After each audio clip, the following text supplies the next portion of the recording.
Exodus chapter 1.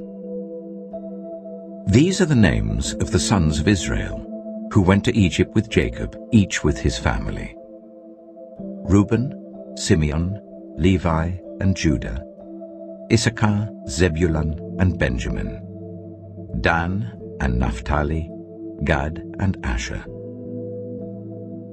The descendants of Jacob numbered 70 in all. Joseph was already in Egypt. Now Joseph and all his brothers and all that generation died. But the Israelites were exceedingly fruitful. They multiplied greatly, increased in numbers, and became so numerous that the land was filled with them. Then a new king, to whom Joseph meant nothing, came to power in Egypt.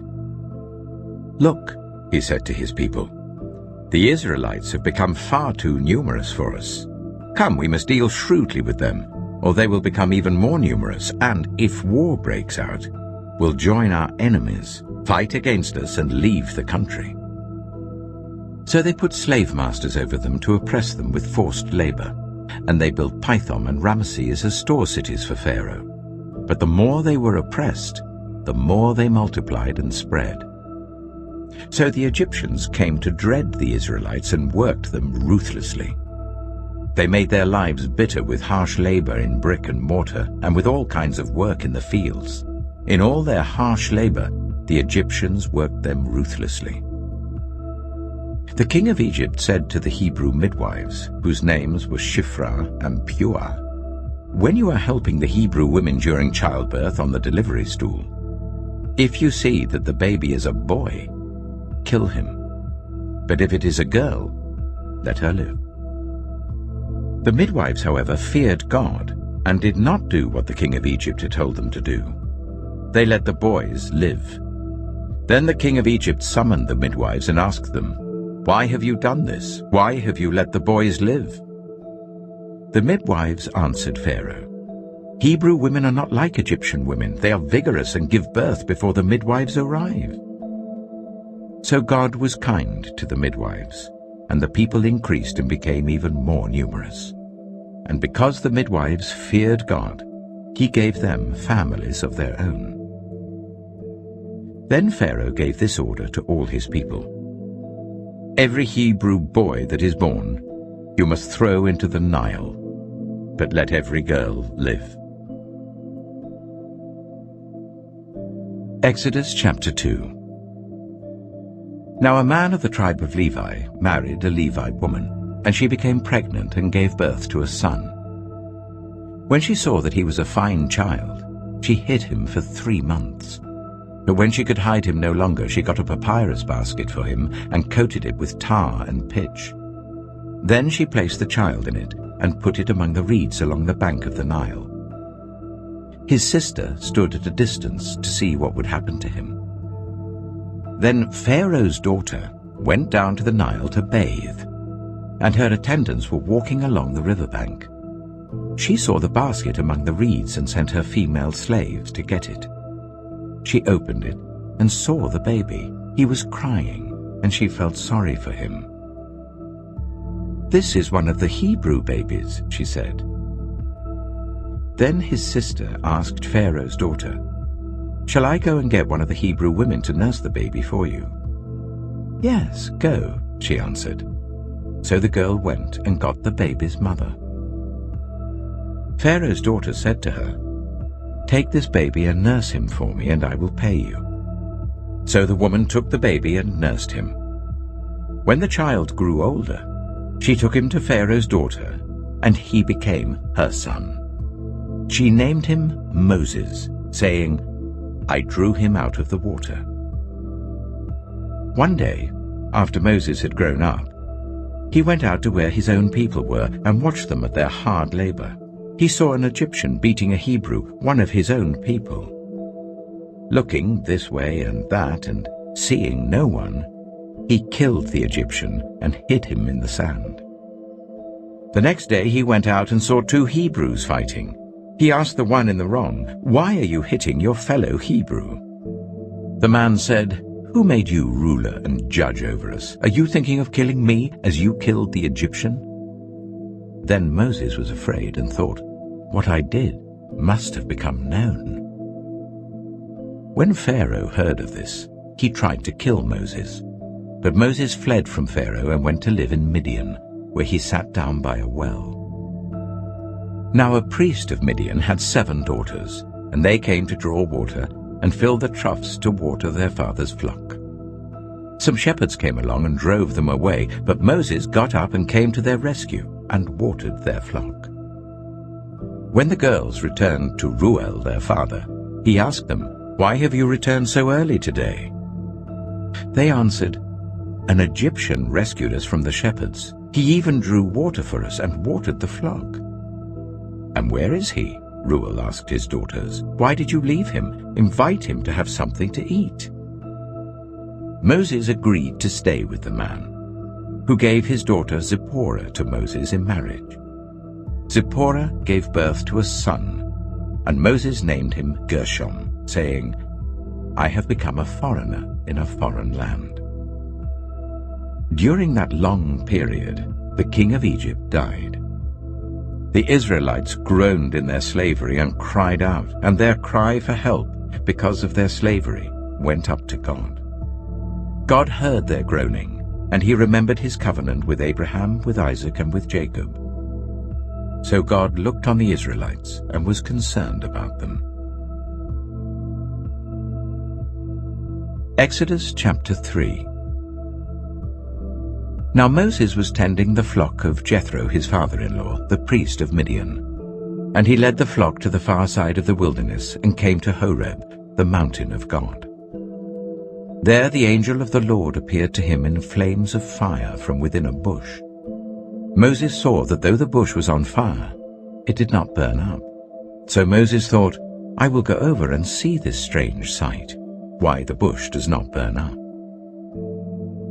When the Lord saw that he had gone over to look, God called to him from within the bush, "Moses, Moses." And Moses said, "Here I am." "Do not come any closer," God said. "Take off your sandals, for the place where you are standing is holy ground."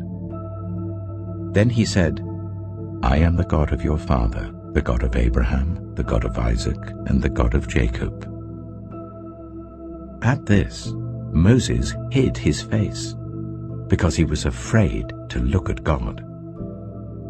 The Lord said, "I have indeed seen the misery of my people in Egypt.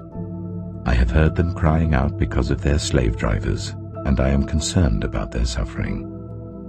So I have come down to rescue them from the hand of the Egyptians, and to bring them up out of that land into a good and spacious land, a land flowing with milk and honey, the home of the Canaanites, Hittites, Amorites, Perizzites, Hivites, and Jebusites.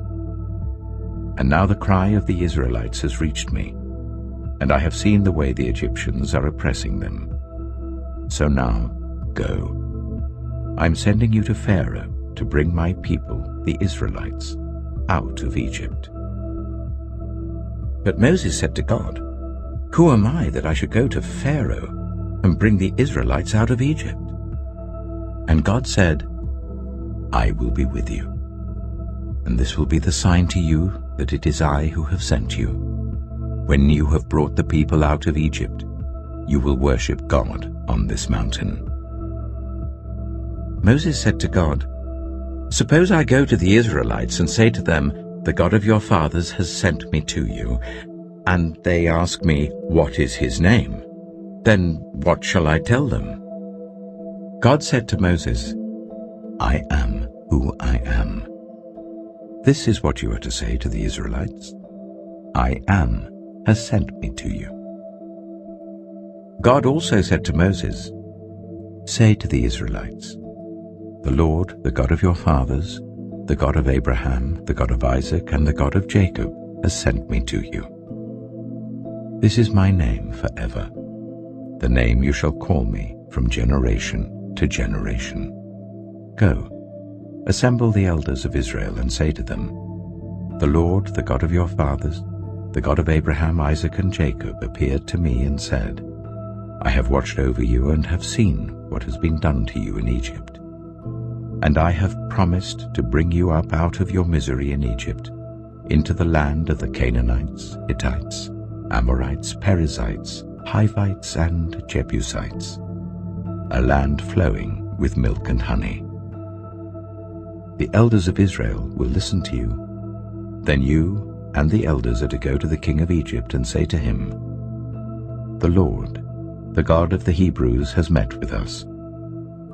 Let us take a 3-day journey into the wilderness to offer sacrifices to the Lord our God." But I know that the king of Egypt will not let you go, unless a mighty hand compels him. So I will stretch out my hand and strike the Egyptians with all the wonders that I will perform among them. After that, he will let you go. And I will make the Egyptians favorably disposed towards his people, so that when you leave you will not go empty-handed. Every woman is to ask her neighbor, and any woman living in her house, for articles of silver and gold and for clothing, which you will put on your sons and daughters, and so you will plunder the Egyptians. Exodus chapter 4. Moses answered, "What if they do not believe me or listen to me and say, 'The Lord did not appear to you'?" Then the Lord said to him, "What is that in your hand?" "A staff," he replied. The Lord said, "Throw it on the ground." Moses threw it on the ground, and it became a snake, and he ran from it. Then the Lord said to him, "Reach out your hand and take it by the tail." So Moses reached out and took hold of the snake, and it turned back into a staff in his hand. "This," said the Lord, "is so that they may believe that the Lord, the God of their fathers, the God of Abraham, the God of Isaac, and the God of Jacob, has appeared to you." Then the Lord said, "Put your hand inside your cloak." So Moses put his hand into his cloak, and when he took it out, the skin was leprous. It had become as white as snow. "Now put it back into your cloak," he said. So Moses put his hand back into his cloak, and when he took it out, it was restored like the rest of his flesh. Then the Lord said, "If they do not believe you, or pay attention to the first sign, they may believe the second. But if they do not believe these 2 signs or listen to you, take some water from the Nile and pour it on the dry ground. The water you take from the river will become blood on the ground." Moses said to the Lord, "Pardon your servant, Lord. I have never been eloquent, neither in the past nor since you have spoken to your servant. I am slow of speech and tongue." The Lord said to him, "Who gave human beings their mouths? Who makes them deaf or mute? Who gives them sight or makes them blind? Is it not I, the Lord? Now go, I will help you speak and will teach you what to say." But Moses said, "Pardon your servant, Lord. Please send someone else." Then the Lord's anger burned against Moses, and he said, "What about your brother, Aaron the Levite? I know he can speak well. He is already on his way to meet you, and he will be glad to see you. You shall speak to him and put words in his mouth. I will help both of you speak and will teach you what to do. He will speak to the people for you, and it will be as if he were your mouth, and as if you were God to him. But take this staff in your hand, so that you can perform the signs with it."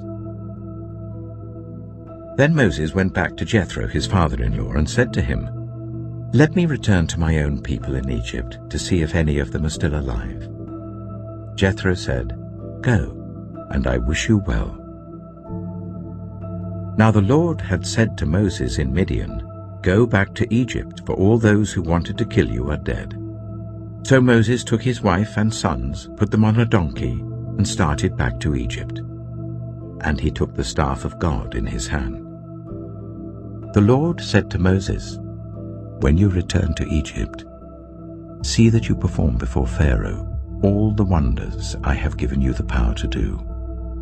But I will harden his heart, so that he will not let the people go. Then say to Pharaoh, 'This is what the Lord says. Israel is my firstborn son, and I told you, let my son go so that he may worship me. But you refused to let him go, so I will kill your firstborn son.'" At a lodging place on the way, the Lord met Moses and was about to kill him. But Zipporah took a flint knife, cut off her son's foreskin, and touched Moses' feet with it. "Surely you are a bridegroom of blood to me," she said. So the Lord let him alone. At that time she said bridegroom of blood, referring to circumcision. The Lord said to Aaron, "Go into the wilderness to meet Moses." So he met Moses at the mountain of God and kissed him. Then Moses told Aaron everything the Lord had sent him to say, and also about all the signs he had commanded him to perform. Moses and Aaron brought together all the elders of the Israelites, and Aaron told them everything the Lord had said to Moses. He also performed the signs before the people, and they believed. And when they heard that the Lord was concerned about them and had seen their misery, they bowed down and worshipped. Exodus chapter 5. Afterwards, Moses and Aaron went to Pharaoh and said, "This is what the Lord, the God of Israel, says. Let my people go, so that they may hold a festival to me in the wilderness." Pharaoh said, "Who is the Lord that I should obey him and let Israel go? I do not know the Lord, and I will not let Israel go." Then they said, "The God of the Hebrews has met with us. Now let us take a 3-day journey into the wilderness to offer sacrifices to the Lord our God, or he may strike us with plagues or with the sword." But the king of Egypt said, "Moses and Aaron, why are you taking the people away from their labor? Get back to your work." Then Pharaoh said, "Look, the people of the land are now numerous, and you are stopping them from working." That same day Pharaoh gave this order to the slave drivers and overseers in charge of the people: "You are no longer to supply the people with straw for making bricks. Let them go and gather their own straw, but require them to make the same number of bricks as before. Don't reduce the quota. They're lazy. That is why they're crying out, 'Let us go and sacrifice to our God.' Make the work harder for the people, so that they keep working and pay no attention to lies." Then the slave drivers and the overseers went out and said to the people, "This is what Pharaoh says, I will not give you any more straw. Go and get your own straw wherever you can find it, but your work will not be reduced at all." So the people scattered all over Egypt to gather stubble to use for straw. The slave drivers kept pressing them, saying, "Complete the work required of you for each day, just as when you had straw." And Pharaoh's slave drivers beat the Israelite overseers they had appointed, demanding, "Why haven't you met your quota of bricks yesterday or today as before?" Then the Israelite overseers went and appealed to Pharaoh, "Why have you treated your servants this way? Your servants are given no straw, yet we are told, 'Make bricks.' Your servants are being beaten, but the fault is with your own people." Pharaoh said, "Lazy, that's what you are, lazy. That is why you keep saying, 'Let us go and sacrifice to the Lord.' Now get to work. You will not be given any straw, yet you must produce your full quota of bricks." The Israelite overseers realized they were in trouble when they were told, "You are not to reduce the number of bricks required of you for each day." When they left Pharaoh, they found Moses and Aaron waiting to meet them, and they said, "May the Lord look on you and judge you." You have made us obnoxious to Pharaoh and his officials, and have put a sword in their hand to kill us." Moses returned to the Lord and said, "Why, Lord? Why have you brought trouble on this people? Is this why you sent me? Ever since I went to Pharaoh to speak in your name, he has brought trouble on this people, and you have not rescued your people at all." Exodus chapter 6. Then the Lord said to Moses, "Now you will see what I will do to Pharaoh. Because of my mighty hand, he will let them go. Because of my mighty hand, he will drive them out of his country." God also said to Moses, "I am the Lord. I appeared to Abraham, to Isaac, and to Jacob as God Almighty, but by my name, the Lord, I did not make myself known to them. I also established my covenant with them to give them the land of Canaan, where they resided as foreigners. Moreover, I have heard the groaning of the Israelites, whom the Egyptians are enslaving, and I have remembered my covenant. Therefore say to the Israelites, I am the Lord, and I will bring you out from under the yoke of the Egyptians. I will free you from being slaves to them. I will redeem you with an outstretched arm and with mighty acts of judgment. I will take you as my own people, and I will be your God. Then you will know that I am the Lord your God, who has brought you out from under the yoke of the Egyptians, and I will bring you to the land I swore with uplifted hand to give to Abraham, to Isaac, and to Jacob. I will give it to you as a possession. I am the Lord." Moses reported this to the Israelites, but they did not listen to him because of their discouragement and harsh labor. Then the Lord said to Moses, "Go, tell Pharaoh, king of Egypt, to let the Israelites go out of his country." But Moses said to the Lord, "If the Israelites will not listen to me, why would Pharaoh listen to me, since I speak with faltering lips?" Now the Lord spoke to Moses and Aaron about the Israelites and Pharaoh, king of Egypt, and he commanded them to bring the Israelites out of Egypt. These were the heads of their families. The sons of Reuben, the firstborn of Israel, were Hanok and Palu, Hezron and Carmi. These were the clans of Reuben. The sons of Simeon were Jemuel, Jamin, Ohad, Jachin, Zohar, and Sheur, the son of a Canaanite woman. These were the clans of Simeon. These were the names of the sons of Levi according to their records: Gershon, Kohath, and Merari. Levi lived 137 years. The sons of Gershon by clans were Libni and Shimei. The sons of Kohath were Amram, Ishah, Hebron, and Uzziel. Kohath lived 133 years. The sons of Merari were Mahli and Mushi. These were the clans of Levi according to their records. Amram married his father's sister, Jochebed, who bore him Aaron and Moses. Amram lived 137 years. The sons of Izhar were Korah, Nepheg, and Zikri. The sons of Uzziel were Mishael, Elzaphan, and Sithri. Aaron married Elisheba, daughter of Amminadab and sister of Nahshon, and she bore him Nadab and Abihu, Eleazar and Ithamar. The sons of Korah were Asa, Elkanah, and Abiasaph. These were the Korahite clans. Eleazar, son of Aaron, married one of the daughters of Putiel, and she bore him Phinehas. These were the heads of the Levite families, clan by clan. It was this Aaron and Moses to whom the Lord had said, "Bring the Israelites out of Egypt by their divisions." They were the ones who spoke to Pharaoh, king of Egypt, about bringing the Israelites out of Egypt, this same Moses and Aaron. Now when the Lord spoke to Moses in Egypt, he said to him, I am the Lord.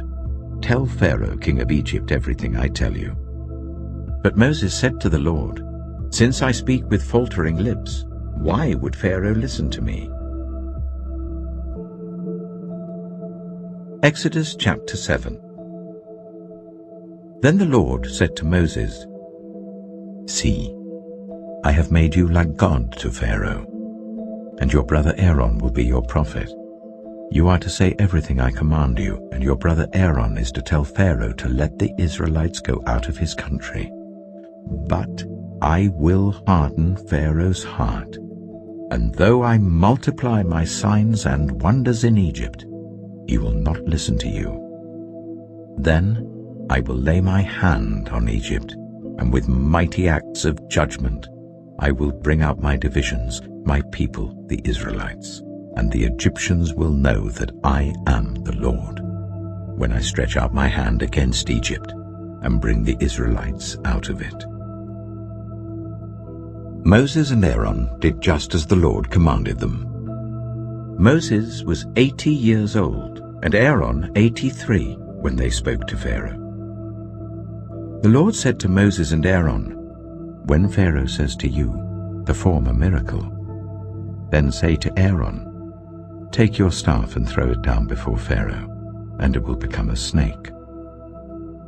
So Moses and Aaron went to Pharaoh and did just as the Lord commanded. Aaron threw his staff down in front of Pharaoh and his officials, and it became a snake. Pharaoh then summoned the wise men and sorcerers, and the Egyptian magicians also did the same things by their secret arts. Each one threw down his staff, and it became a snake. But Aaron's staff swallowed up their staffs. Yet Pharaoh's heart became hard, and he would not listen to them, just as the Lord had said. Then the Lord said to Moses, "Pharaoh's heart is unyielding. He refuses to let the people go. Go to Pharaoh in the morning as he goes out to the river. Confront him on the bank of the Nile, and take in your hand the staff that was changed into a snake. Then say to him, 'The Lord, the God of the Hebrews, has sent me to say to you, let my people go, so that they may worship me in the wilderness. But until now you have not listened. This is what the Lord says. By this you will know that I am the Lord. With this staff that is in my hand, I will strike the water of the Nile, and it will be changed into blood. The fish in the Nile will die, and the river will stink. The Egyptians will not be able to drink its water." The Lord said to Moses, "Tell Aaron, take your staff and stretch out your hand over the waters of Egypt, over the streams and canals, over the ponds and all the reservoirs, and they will turn to blood. Blood will be everywhere in Egypt, even in vessels of wood and stone." Moses and Aaron did just as the Lord had commanded. He raised his staff in the presence of Pharaoh and his officials and struck the water of the Nile, and all the water was changed into blood. The fish in the Nile died, and the river smelled so bad that the Egyptians could not drink its water. Blood was everywhere in Egypt.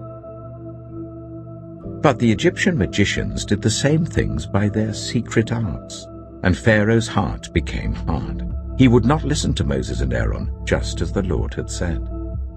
Instead, he turned and went into his palace, and did not take even this to heart. And all the Egyptians dug along the Nile to get drinking water, because they could not drink the water of the river. 7 days passed after the Lord struck the Nile. Exodus chapter 8. Then the Lord said to Moses, "Go to Pharaoh and say to him, 'This is what the Lord says. Let my people go, so that they may worship me. If you refuse to let them go, I will send a plague of frogs on your whole country. The Nile will teem with frogs. They will come up into your palace and your bedroom and onto your bed. into the houses of your officials and on your people, and into your ovens and kneading troughs. The frogs will come up on you and your people and all your officials." Then the Lord said to Moses, "Tell Aaron, stretch out your hand with your staff over the streams and canals and ponds, and make frogs come up on the land of Egypt." So Aaron stretched out his hand over the waters of Egypt, and the frogs came up and covered the land. But the magicians did the same things by their secret arts. They also made frogs come up on the land of Egypt. Pharaoh summoned Moses and Aaron and said, "Pray to the Lord to take the frogs away from me and my people, and I will let your people go to offer sacrifices to the Lord." Moses said to Pharaoh, "I leave to you the honor of setting the time for me to pray for you and your officials and your people, that you and your houses may be rid of the frogs, except for those that remain in the Nile." "Tomorrow," Pharaoh said. Moses replied, "It will be as you say, so that you may know there is no one like the Lord our God. The frogs will leave you and your houses, your officials and your people. They will remain only in the Nile." After Moses and Aaron left Pharaoh, Moses cried out to the Lord about the frogs he had brought on Pharaoh, and the Lord did what Moses asked. The frogs died in the houses, in the courtyards, and in the fields. They were piled into heaps, and the land reeked of them. But when Pharaoh saw that there was relief, he hardened his heart and would not listen to Moses and Aaron, just as the Lord had said. Then the Lord said to Moses, "Tell Aaron, stretch out your staff and strike the dust of the ground, and throughout the land of Egypt the dust will become gnats." They did this, and when Aaron stretched out his hand with the staff and struck the dust of the ground, gnats came on people and animals. All the dust throughout the land of Egypt became gnats. But when the magicians tried to produce gnats by their secret arts, they could not. Since the gnats were on people and animals everywhere, the magicians said to Pharaoh, "This is the finger of God." But Pharaoh's heart was hard, and he would not listen, just as the Lord had said. Then the Lord said to Moses, "Get up early in the morning and confront Pharaoh as he goes to the river, and say to him, 'This is what the Lord says. Let my people go, so that they may worship me. If you do not let my people go, I will send swarms of flies on you and your officials, on your people, and into your houses.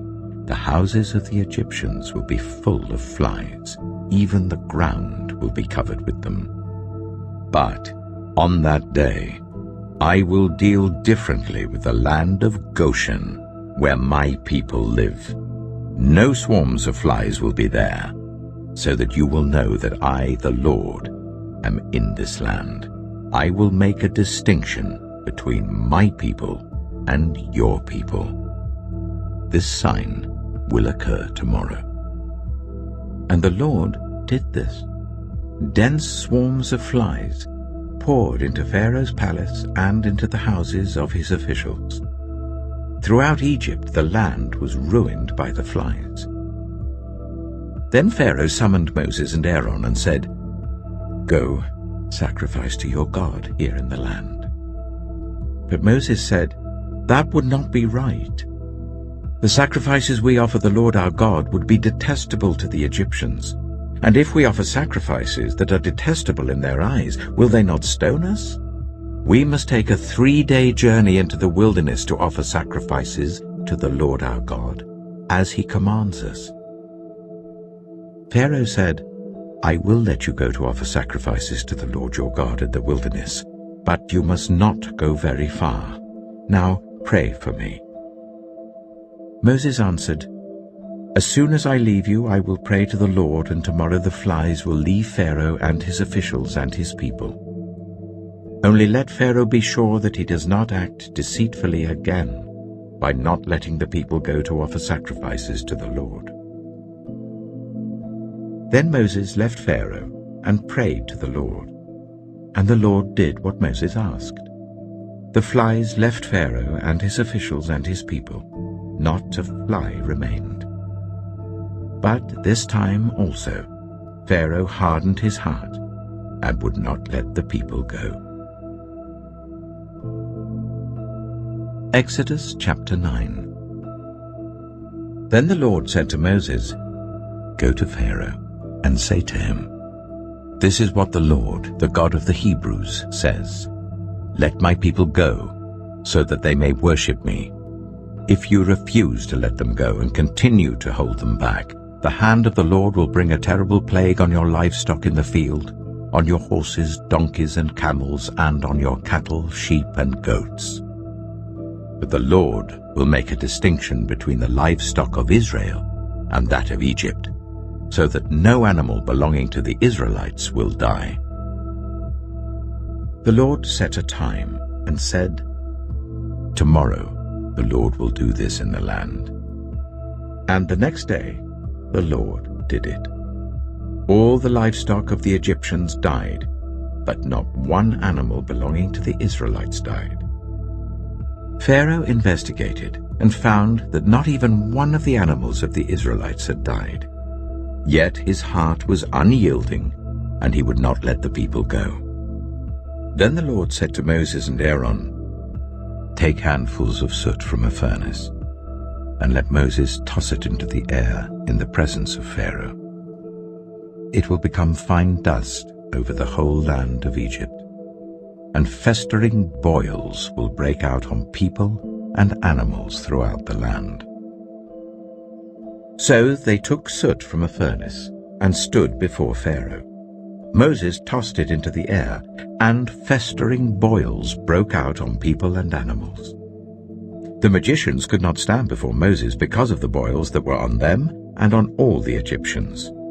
But the Lord hardened Pharaoh's heart, and he would not listen to Moses and Aaron, just as the Lord had said to Moses. Then the Lord said to Moses, "Get up early in the morning, confront Pharaoh, and say to him, 'This is what the Lord, the God of the Hebrews, says. Let my people go, so that they may worship me. For this time I will send the full force of my plagues against you and against your officials and your people, so you may know that there is no one like me in all the earth. For by now I could have stretched out my hand and struck you and your people with a plague that would have wiped you off the earth. But I have raised you up for this very purpose, that I might show you my power, and that my name might be proclaimed in all the earth. You still set yourself against my people and will not let them go. Therefore at this time tomorrow I will send the worst hailstorm that has ever fallen on Egypt from the day it was founded till now. Give an order now to bring your livestock and everything you have in the field to a place of shelter, because the hail will fall on every person and animal that has not been brought in and is still out in the field, and they will die." Those officials of Pharaoh who feared the word of the Lord hurried to bring their slaves and their livestock inside. But those who ignored the word of the Lord left their slaves and livestock in the field. Then the Lord said to Moses, "Stretch out your hand towards the sky so that hail will fall all over Egypt, on people and animals and on everything growing in the fields of Egypt." When Moses stretched out his staff towards the sky, the Lord sent thunder and hail, and lightning flashed down to the ground. So the Lord rained hail on the land of Egypt. Hail fell, and lightning flashed back and forth. It was the worst storm in all the land of Egypt since it had become a nation. Throughout Egypt, hail struck everything in the fields, both people and animals. It beat down everything growing in the fields and stripped every tree. The only place it did not hail was the land of Goshen, where the Israelites were. Then Pharaoh summoned Moses and Aaron. "This time I have sinned," he said to them. "The Lord is in the right, and I and my people are in the wrong. Pray to the Lord, for we have had enough thunder and hail. I will let you go. You don't have to stay any longer." Moses replied, "When I have gone out of the city, I will spread out my hands in prayer to the Lord. The thunder will stop, and there will be no more hail, so you may know that the earth is the Lord's. But I know that you and your officials still do not fear the Lord God." The flax and barley were destroyed, since the barley was in the ear and the flax was in bloom. The wheat and spelt, however, were not destroyed, because they ripened later. Then Moses left Pharaoh and went out of the city. He spread his hands towards the Lord. The thunder and hail stopped, and the rain no longer poured down on the land. When Pharaoh saw that the rain and hail and thunder had stopped, he sinned again. He and his officials hardened their hearts. So Pharaoh's heart was hard, and he would not let the Israelites go, just as the Lord had said through Moses. Exodus chapter 10. Then the Lord said to Moses, "Go to Pharaoh, for I have hardened his heart and the hearts of his officials, so that I may perform these signs of mine among them, that you may tell your children and grandchildren how I dealt harshly with the Egyptians, and how I performed my signs among them, and that you may know that I am the Lord." So Moses and Aaron went to Pharaoh and said to him, "This is what the Lord, the God of the Hebrews, says. How long will you refuse to humble yourself before me? Let my people go, so that they may worship me. If you refuse to let them go, I will bring locusts into your country tomorrow. They will cover the face of the ground, so that it cannot be seen. They will devour what little you have left after the hail, including every tree that is growing in your fields. They will fill your houses and those of all your officials and all the Egyptians, something neither your parents nor your ancestors have ever seen, from the day they settled in this land till now." Then Moses turned and left Pharaoh. Pharaoh's officials said to him, "How long will this man be a snare to us? Let the people go, so that they may worship the Lord their God. Do you not realize that Egypt is ruined?" Then Moses and Aaron were brought back to Pharaoh. "Go worship the Lord your God," he said. "But tell me who will be going." Moses answered, "We will go with our young and our old, with our sons and our daughters, and with our flocks and herds, because we are to celebrate a festival to the Lord." Pharaoh said, "The Lord be with you, if I let you go, along with your women and children. Clearly you are bent on evil. No, let only the men go and worship the Lord, since that's what you've been asking for." Then Moses and Aaron were driven out of Pharaoh's presence. And the Lord said to Moses, "Stretch out your hand over Egypt, so that locusts swarm over the land and devour everything growing in the fields, everything left by the hail." So Moses stretched out his staff over Egypt, and the Lord made an east wind blow across the land all that day and all that night. By morning the wind had brought the locusts. They invaded all Egypt, and settled down in every area of the country in great numbers. Never before had there been such a plague of locusts, nor will there ever be again. They covered all the ground until it was black. They devoured all that was left after the hail, everything growing in the fields and the fruit on the trees. Nothing green remained on tree or plant in all the land of Egypt. Pharaoh quickly summoned Moses and Aaron and said, "I have sinned against the Lord your God and against you. Now forgive my sin once more, and pray to the Lord your God to take this deadly plague away from me." Moses then left Pharaoh and prayed to the Lord. And the Lord changed the wind to a very strong west wind, which caught up the locusts and carried them into the Red Sea. Not a locust was left anywhere in Egypt. But the Lord hardened Pharaoh's heart, and he would not let the Israelites go. Then the Lord said to Moses, "Stretch out your hand towards the sky, so that darkness spreads over Egypt, darkness that can be felt."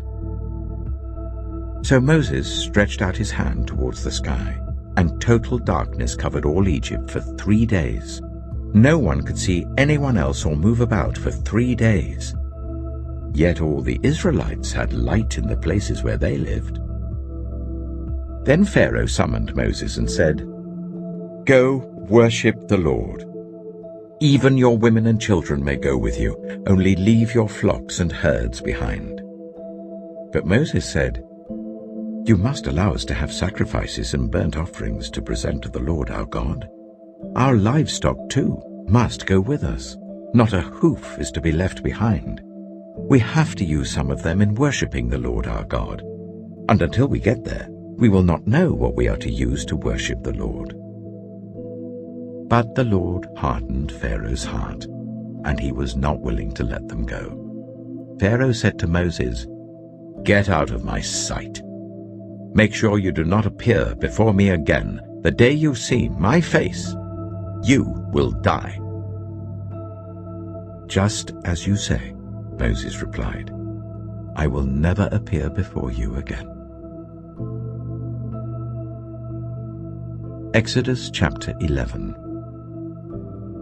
Now the Lord said to Moses, "I will bring one more plague on Pharaoh and on Egypt.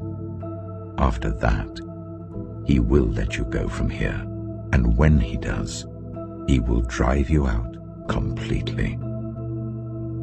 Tell the people that men and women alike are to ask their neighbors for articles of silver and gold."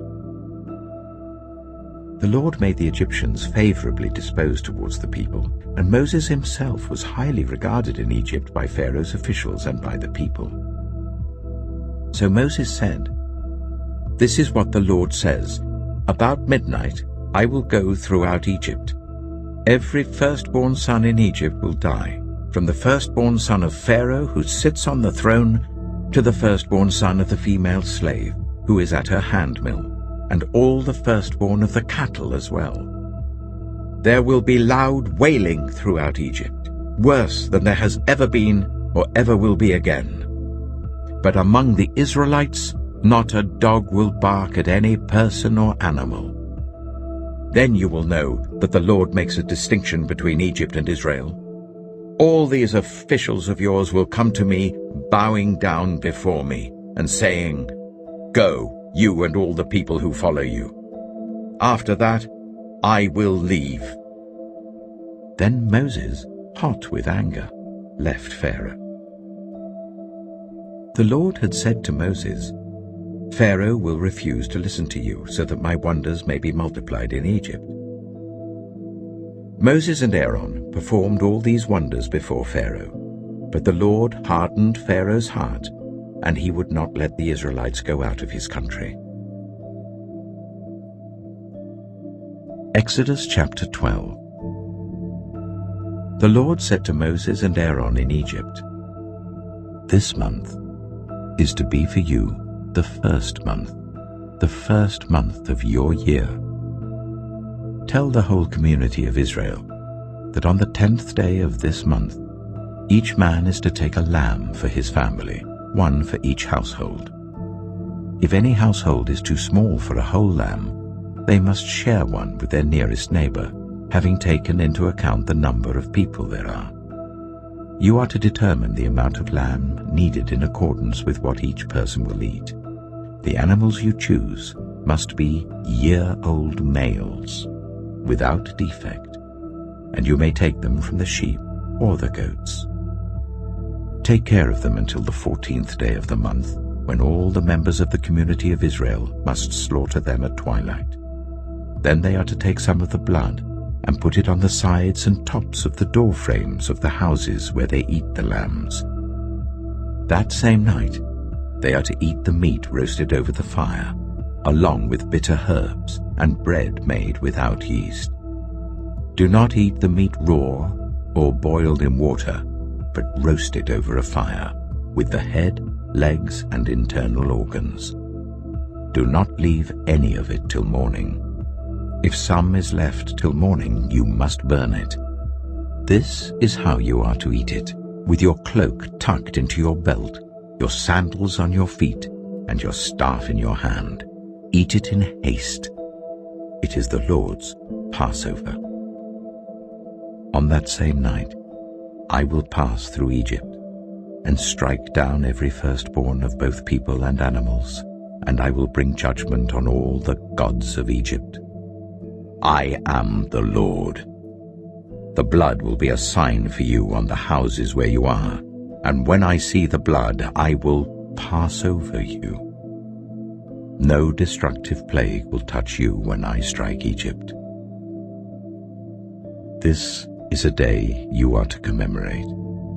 For the generations to come you shall celebrate it as a festival to the Lord, a lasting ordinance. For 7 days you are to eat bread made without yeast. On the first day remove the yeast from your houses, for whoever eats anything with yeast in it from the first day until the 7th must be cut off from Israel. On the first day hold a sacred assembly, and another one on the 7th day. Do no work at all on these days, except to prepare food for everyone to eat. That is all you may do. Celebrate the festival of unleavened bread, because it was on this very day that I brought your divisions out of Egypt. Celebrate this day as a lasting ordinance for the generations to come. In the first month you are to eat bread made without yeast, from the evening of the 14th day until the evening of the 21st day. For 7 days no yeast is to be found in your houses, and anyone, whether foreigner or native born, who eats anything with yeast in it must be cut off from the community of Israel. Eat nothing made with yeast. Wherever you live, you must eat unleavened bread. Then Moses summoned all the elders of Israel and said to them, Go at once and select the animals for your families and slaughter the Passover lamb. Take a bunch of hyssop, dip it into the blood in the basin, and put some of the blood on the top and on both sides of the doorframe. None of you shall go out of the door of your house until morning. When the Lord goes through the land to strike down the Egyptians, he will see the blood on the top and sides of the doorframe and will pass over that doorway, and he will not permit the destroyer to enter your houses and strike you down. Obey these instructions as a lasting ordinance for you and your descendants. When you enter the land that the Lord will give you as he promised, observe this ceremony. And when your children ask you, What does this ceremony mean to you? Then tell them, It is the Passover sacrifice to the Lord, who passed over the houses of the Israelites in Egypt and spared our homes when he struck down the Egyptians. Then the people bowed down and worshipped. The Israelites did just what the Lord commanded Moses and Aaron. At midnight, the Lord struck down all the firstborn in Egypt, from the firstborn of Pharaoh who sat on the throne, to the firstborn of the prisoner who was in the dungeon, and the firstborn of all the livestock as well. Pharaoh and all his officials and all the Egyptians got up during the night, and there was loud wailing in Egypt, for there was not a house without someone dead. During the night, Pharaoh summoned Moses and Aaron and said, Up, leave my people, you and the Israelites. Go worship the Lord as you have requested. Take your flocks and herds as you have said, and go. And also bless me. The Egyptians urged the people to hurry and leave the country, for otherwise, they said, we will all die." So the people took their dough before the yeast was added and carried it on their shoulders in kneading troughs wrapped in clothing. The Israelites did as Moses instructed and asked the Egyptians for articles of silver and gold and for clothing. The Lord had made the Egyptians favorably disposed towards the people, and they gave them what they asked for. So they plundered the Egyptians. The Israelites journeyed from Ramesses to Succoth. There were about 600,000 men on foot, besides women and children. Many other people went up with them, and also large droves of livestock, both flocks and herds. With the dough the Israelites had brought from Egypt, they baked loaves of unleavened bread. The dough was without yeast because they had been driven out of Egypt and did not have time to prepare food for themselves. Now the length of time the Israelite people lived in Egypt was 430 years. At the end of 430 years, to the very day, all the Lord's divisions left Egypt. Because the Lord kept vigil that night to bring them out of Egypt, on this night all the Israelites are to keep vigil to honor the Lord for the generations to come. The Lord said to Moses and Aaron, "These are the regulations for the Passover meal. No foreigner may eat it. Any slave you have bought may eat it after you have circumcised him, but a temporary resident or a hired worker may not eat it. It must be eaten inside the house. Take none of the meat outside the house. Do not break any of the bones. The whole community of Israel must celebrate it. A foreigner residing among you who wants to celebrate the Lord's Passover must have all the males in his household circumcised. Then he may take part, like one born in the land. No uncircumcised male may eat it. The same law applies both to the native-born and to the foreigner residing among you." All the Israelites did just what the Lord had commanded Moses and Aaron, and on that very day the Lord brought the Israelites out of Egypt by their divisions. Exodus chapter 13. The Lord said to Moses, "Consecrate to me every firstborn male. The first offspring of every womb among the Israelites belongs to me, whether human or animal." Then Moses said to the people, "Commemorate this day, the day you came out of Egypt, out of the land of slavery, because the Lord brought you out of it with a mighty hand. Eat nothing containing yeast. Today, in the month of Aviv, you are leaving. When the Lord brings you into the land of the Canaanites, Hittites, Amorites, Hivites, and Jebusites, the land he swore to your ancestors to give you, a land flowing with milk and honey, you are to observe this ceremony in this month.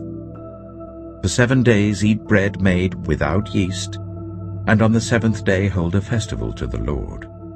Eat unleavened bread during those 7 days.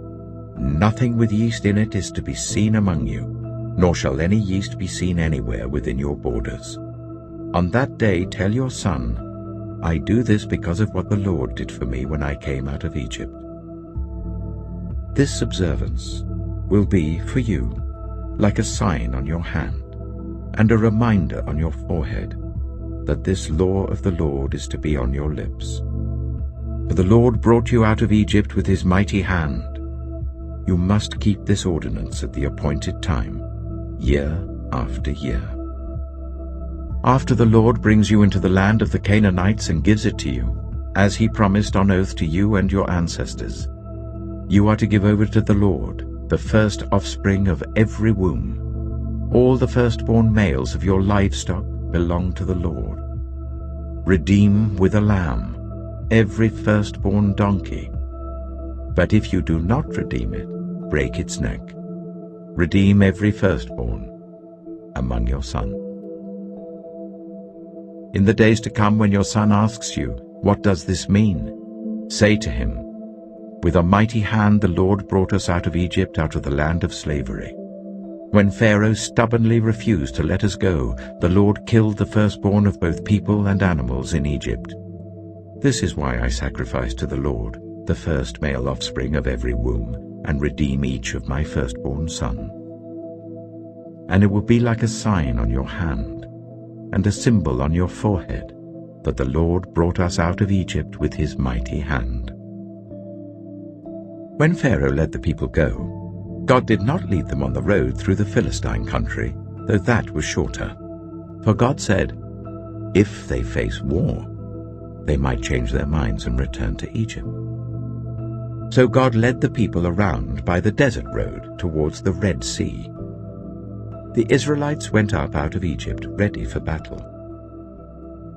Moses took the bones of Joseph with him, because Joseph had made the Israelites swear an oath. He had said, God will surely come to your aid, and then you must carry my bones up with you from this place. After leaving Suchet, they camped at Etham on the edge of the desert. By day the Lord went ahead of them in a pillar of cloud to guide them on their way, and by night in a pillar of fire to give them light, so that they could travel by day or night. Neither the pillar of cloud by day nor the pillar of fire by night left its place in front of the people. Exodus chapter 14. Then the Lord said to Moses, tell the Israelites to turn back and camp near Pi-hahiroth, between Migdol and the sea. They are to camp by the sea, directly opposite Baal-zephon. Pharaoh will think, the Israelites are wandering around the land in confusion, hemmed in by the desert. And I will harden Pharaoh's heart, and he will pursue them. But I will gain glory for myself through Pharaoh and all his army, and the Egyptians will know that I am the Lord. So the Israelites did this. When the king of Egypt was told that the people had fled, Pharaoh and his officials changed their minds about them and said, what have we done? We have let the Israelites go and have lost their services. So he had his chariot made ready and took his army with them. He took 600 of the best chariots, along with all the other chariots of Egypt, with officers over all of them. The Lord hardened the heart of Pharaoh, king of Egypt, so that he pursued the Israelites who were marching out boldly. The Egyptians, all Pharaoh's horses and chariots, horsemen and troops, pursued the Israelites and overtook them as they camped by the sea near Pi-hahiroth, opposite Baal-zephon.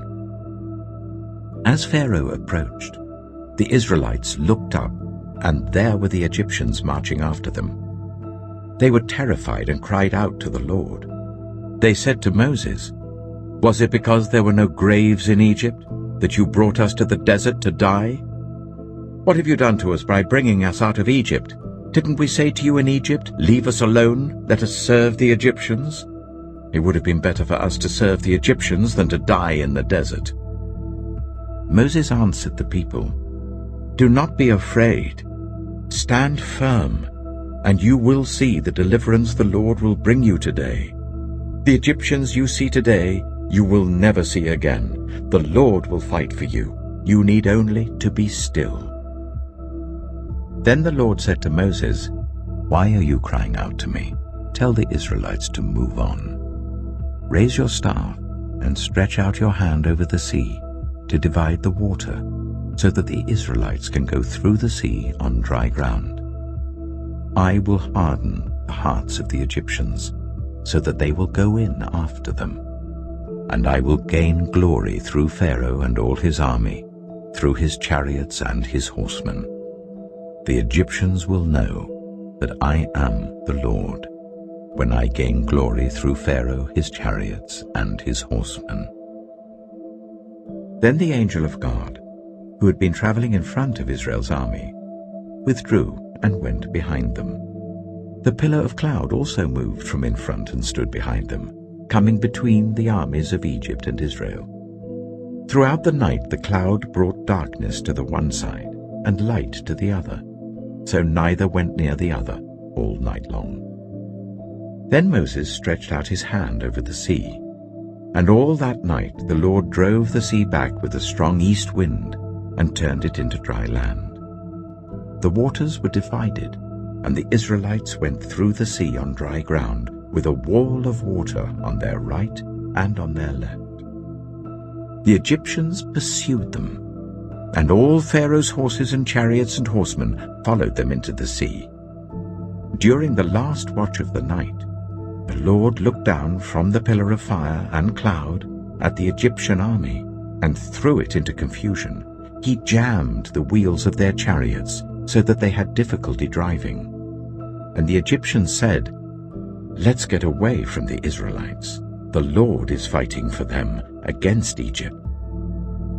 Then the Lord said to Moses, "Stretch out your hand over the sea, so that the waters may flow back over the Egyptians and their chariots and horsemen."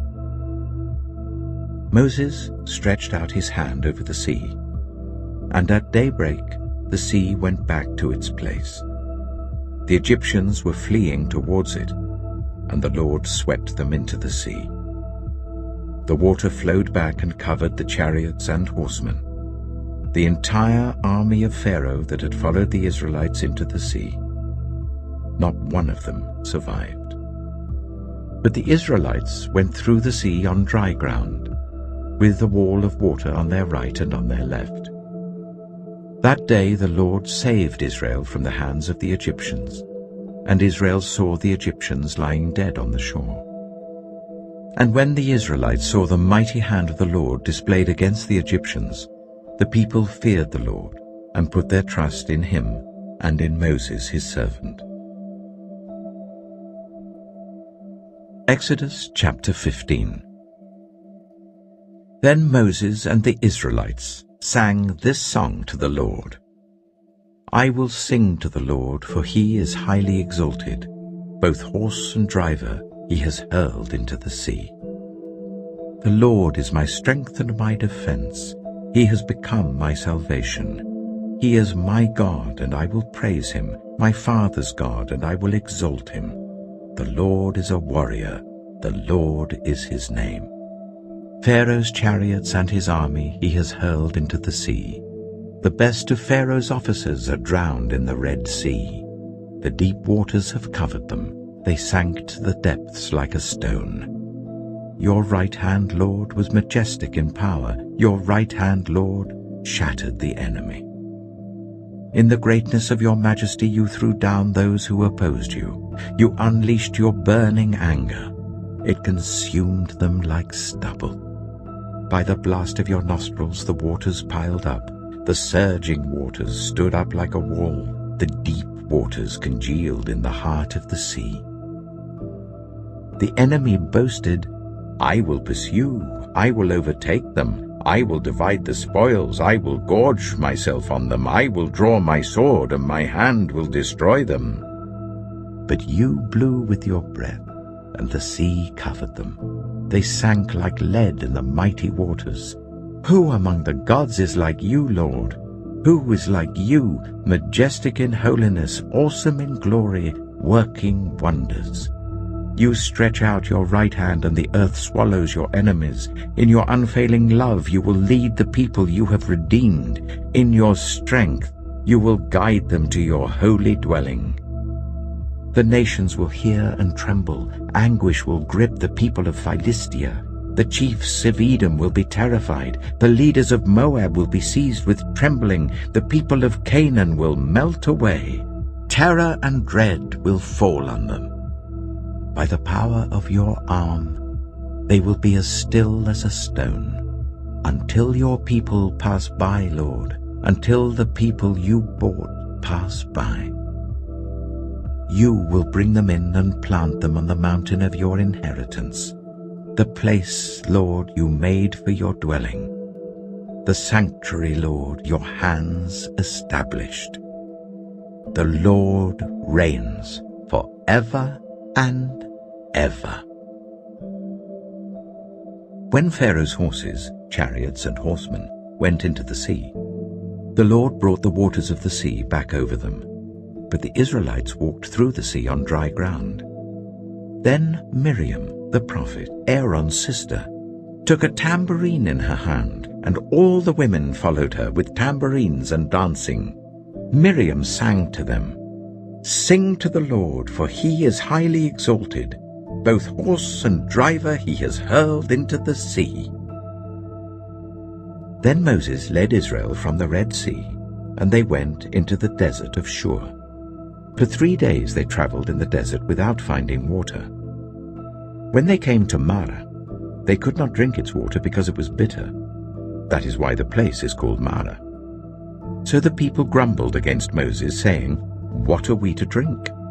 Then Moses cried out to the Lord, and the Lord showed him a piece of wood. He threw it into the water, and the water became fit to drink. There the Lord issued a ruling and instruction for them and put them to the test.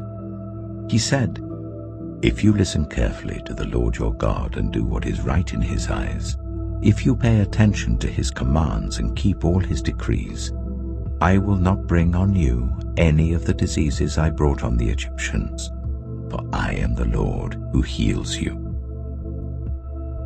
Then they came to Elim, where there were 12 springs and 70 palm trees, and they camped there near the water. Exodus chapter 16. The whole Israelite community set out from Elim and came to the desert of Sin, which is between Elim and Sinai, on the 15th day of the 2nd month after they had come out of Egypt. In the desert, the whole community grumbled against Moses and Aaron. The Israelites said to them, "If only we had died by the Lord's hand in Egypt. There we sat round pots of meat and ate all the food we wanted. But you have brought us out into this desert to starve this entire assembly to death." Then the Lord said to Moses, "I will rain down bread from heaven for you. The people are to go out each day and gather enough for that day. In this way I will test them and see whether they will follow my instructions. On the 6th day they are to prepare what they bring in, and that is to be twice as much as they gather on the other days." So Moses and Aaron said to all the Israelites, "In the evening you will know that it was the Lord who brought you out of Egypt. And in the morning you will see the glory of the Lord, because he has heard your grumbling against him. Who are we that you should grumble against us?" Moses also said, "You will know that it was the Lord when he gives you meat to eat in the evening and all the bread you want in the morning, because he has heard your grumbling against him. Who are we? You are not grumbling against us, but against the Lord." Then Moses told Aaron, "Say to the entire Israelite community, 'Come before the Lord, for he has heard your grumbling.'" While Aaron was speaking to the whole Israelite community, they looked towards the desert, and there was the glory of the Lord appearing in the cloud. The Lord said to Moses, "I have heard the grumbling of the Israelites. Tell them, at twilight you will eat meat, and in the morning you will be filled with bread. Then you will know that I am the Lord your God." That evening quail came and covered the camp, and in the morning there was a layer of dew around the camp. When the dew was gone, thin flakes like frost on the ground appeared on the desert floor. When the Israelites saw it, they said to each other, "What is it?" But they did not know what it was. Moses said to them, "It is the bread the Lord has given you to eat. This is what the Lord has commanded. Everyone is to gather as much as they need. Take an omer for each person you have in your tent." The Israelites did as they were told. Some gathered much, some little. And when they measured it by the omer, the one who gathered much did not have too much, and the one who gathered little did not have too little. Everyone had gathered just as much as they needed. Then Moses said to them, "No one is to keep any of it until morning." However, some of them paid no attention to Moses. They kept part of it until morning, but it was full of maggots and began to smell. So Moses was angry with them. Each morning, everyone gathered as much as they needed, and when the sun grew hot, it melted away. On the 6th day, they gathered twice as much, 2 omers for each person. And the leaders of the community came and reported this to Moses. He said to them, "This is what the Lord commanded. Tomorrow is to be a day of Sabbath rest, a holy Sabbath to the Lord. So bake what you want to bake and boil what you want to boil. Save whatever is left and keep it until morning." So they saved it until morning as Moses commanded, and it did not stink or get maggots in it. "Eat it today," Moses said, "because today is a Sabbath to the Lord. You will not find any of it on the ground today. 6 days you are to gather it, but on the 7th day, the Sabbath, there will not be any."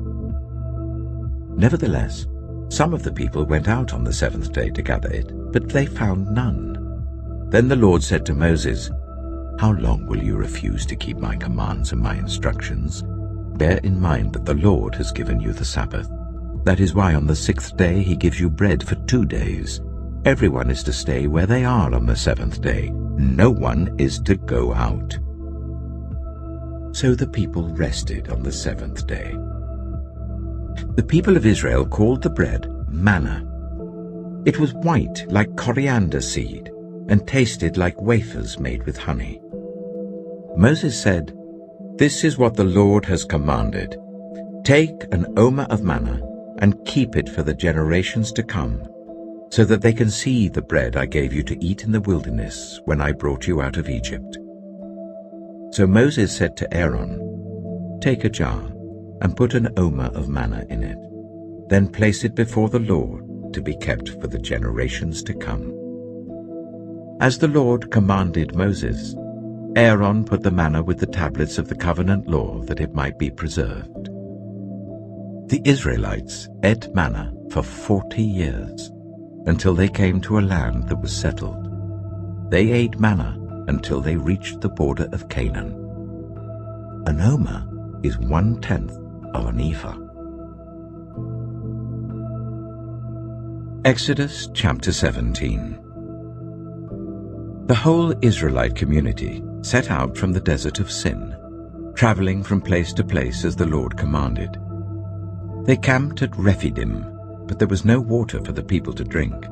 So they quarreled with Moses and said, "Give us water to drink." Moses replied, "Why do you quarrel with me? Why do you put the Lord to the test?" But the people were thirsty for water there, and they grumbled against Moses. They said, "Why did you bring us up out of Egypt to make us and our children and our livestock die of thirst?" Then Moses cried out to the Lord, "What am I to do with these people? They are almost ready to stone me." The Lord answered Moses, "Go out in front of the people.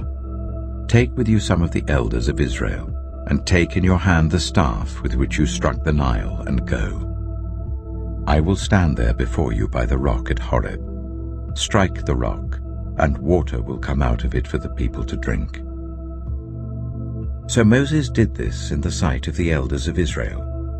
And he called the place Massah and Meribah, because the Israelites quarreled, and because they tested the Lord, saying, "Is the Lord among us or not?" The Amalekites came and attacked the Israelites at Rephidim. Moses said to Joshua, "Choose some of our men and go out to fight the Amalekites. Tomorrow I will stand on top of the hill with the staff of God in my hands." So Joshua fought the Amalekites as Moses had ordered, and Moses, Aaron, and Hur went to the top of the hill. As long as Moses held up his hands, the Israelites were winning, but whenever he lowered his hands, the Amalekites were winning. When Moses' hands grew tired, they took a stone and put it under him, and he sat on it. Aaron and Hur held his hands up, one on one side, one on the other, so that his hands remained steady till sunset. So Joshua overcame the Amalekite army with the sword. Then the Lord said to Moses, "Write this on a scroll as something to be remembered, and make sure that Joshua hears it, because I will completely blot out the name of Amalek from under heaven." Moses built an altar and called it "The Lord is my banner." He said, "Because hands were lifted up against the throne of the Lord will be at war against the Amalekites from generation to generation." Exodus chapter 18. Now Jethro, the priest of Midian and father-in-law of Moses, heard of everything God had done for Moses and for his people Israel, and how the Lord had brought Israel out of Egypt. After Moses had sent away his wife Zipporah, his father-in-law Jethro received her and her 2 sons. One son was named Gershom, for Moses said, "I have become a foreigner in a foreign land." And the other was named Eleazar, for he said, "My father's God was my helper. He saved me from the sword of Pharaoh." Jethro, Moses' father-in-law, together with Moses' sons and wife, came to him in the wilderness where he was camped near the mountain of God. Jethro had sent word to him, "I, your father-in-law Jethro, am coming to you with your wife and her 2 sons." So Moses went out to meet his father-in-law and bowed down and kissed him. They greeted each other and then went into the tent. Moses told his father-in-law about everything the Lord had done to Pharaoh and the Egyptians for Israel's sake, and about all the hardships they had met along the way, and how the Lord had saved them. Jethro was delighted to hear about all the good things the Lord had done for Israel, in rescuing them from the hand of the Egyptians. He said, "Praise be to the Lord, who rescued you from the hand of the Egyptians and of Pharaoh, and who rescued the people from the hand of the Egyptians. Now I know that the Lord is greater than all other gods, for he did this to those who had treated Israel arrogantly." Then Jethro, Moses' father-in-law, brought a burnt offering and other sacrifices to God. And Aaron came with all the elders of Israel to eat a meal with Moses' father-in-law in the presence of God. The next day, Moses took his seat to serve as judge for the people, and they stood round him from morning till evening. When his father-in-law saw all that Moses was doing for the people, he said, "What is this you are doing for the people? Why do you alone sit as judge, while all these people stand round you from morning till evening?" Moses answered him, "Because the people come to me to seek God's will. Whenever they have a dispute, it is brought to me, and I decide between the parties and inform them of God's decrees and instructions." Moses' father-in-law replied, "What you are doing is not good.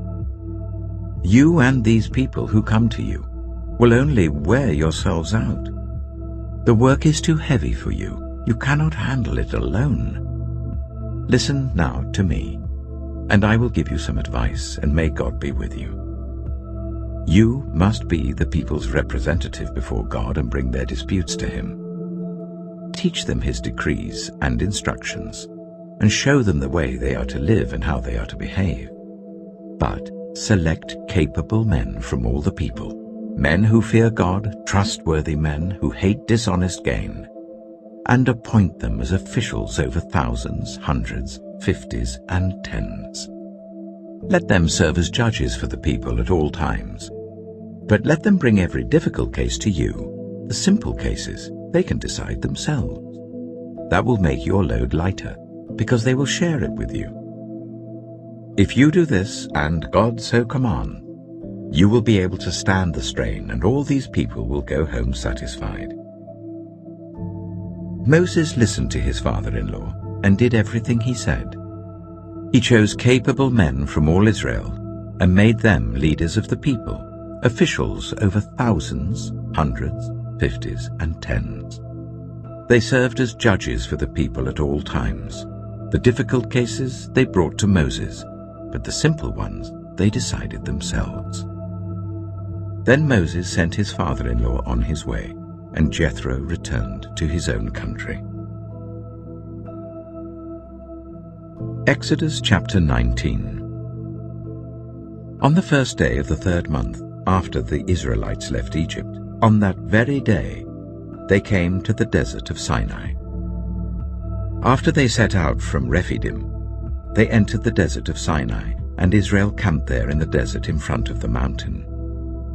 Then Moses went up to God, and the Lord called to him from the mountain and said, "This is what you are to say to the descendants of Jacob, and what you are to tell the people of Israel. You yourselves have seen what I did to Egypt, and how I carried you on eagle's wings and brought you to myself. Now, if you obey me fully and keep my covenant, then out of all nations you will be my treasured possession. Although the whole earth is mine, you will be for me a kingdom of priests and a holy nation. These are the words you are to speak to the Israelites." So Moses went back and summoned the elders of the people and set before them all the words the Lord had commanded him to speak. The people all responded together, "We will do everything the Lord has said." So Moses brought their answer back to the Lord. The Lord said to Moses, "I am going to come to you in a dense cloud, so that the people will hear me speaking with you and will always put their trust in you." Then Moses told the Lord what the people had said, and the Lord said to Moses, "Go to the people and consecrate them today and tomorrow. Make them wash their clothes and be ready by the third day, because on that day the Lord will come down on Mount Sinai in the sight of all the people. Put limits for the people around the mountain and tell them, 'Be careful that you do not approach the mountain or touch the foot of it. Whoever touches the mountain is to be put to death. They are to be stoned or shot with arrows. Not a hand is to be laid on them. No person or animal shall be permitted to live. Only when the ram's horn sounds a long blast may they approach the mountain." After Moses had gone down the mountain to the people, he consecrated them, and they washed their clothes. Then he said to the people, "Prepare yourselves for the third day. Abstain from sexual relations." On the morning of the third day, there was thunder and lightning, with a thick cloud over the mountain, and a very loud trumpet blast. Everyone in the camp trembled. Then Moses led the people out of the camp to meet with God, and they stood at the foot of the mountain. Mount Sinai was covered with smoke, because the Lord descended on it in fire. The smoke billowed up from it like smoke from a furnace, and the whole mountain trembled violently. As the sound of the trumpet grew louder and louder, Moses spoke, and the voice of God answered him. The Lord descended to the top of Mount Sinai and called Moses to the top of the mountain. So Moses went up, and the Lord said to him, "Go down and warn the people, so they do not force their way through to see the Lord, and many of them perish. Even the priests who approach the Lord must consecrate themselves, or the Lord will break out against them." Moses said to the Lord, "The people cannot come up Mount Sinai because you yourself warned us. Put limits around the mountain and set it apart as holy." The Lord replied, "Go down and bring Aaron up with you, but the priests and the people must not force their way through to come up to the Lord, or he will break out against them." So Moses went down to the people and told them. Exodus chapter 20. And God spoke all these words, "I am the Lord your God, who brought you out of Egypt, out of the land of slavery. You shall have no other gods before me. You shall not make for yourself an image in the form of anything in heaven above, or on the earth beneath, or in the waters below. You shall not bow down to them or worship them.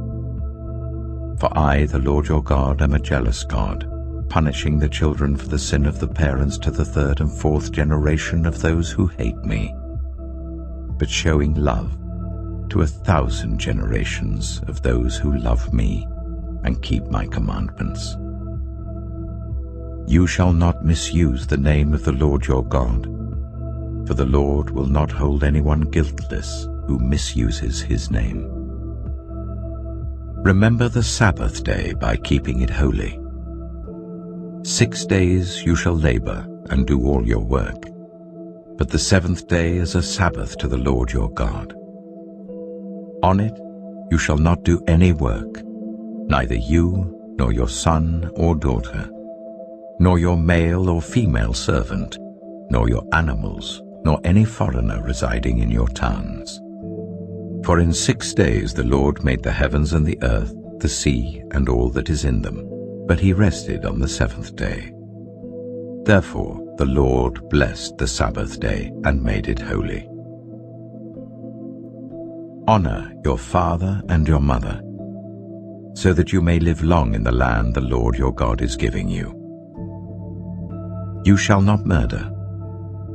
You shall not commit adultery. You shall not steal. You shall not give false testimony against your neighbor. You shall not covet your neighbor's house. You shall not covet your neighbor's wife, or his male or female servant, his ox or donkey, or anything that belongs to your neighbor. When the people saw the thunder and lightning and heard the trumpet and saw the mountain in smoke, they trembled with fear.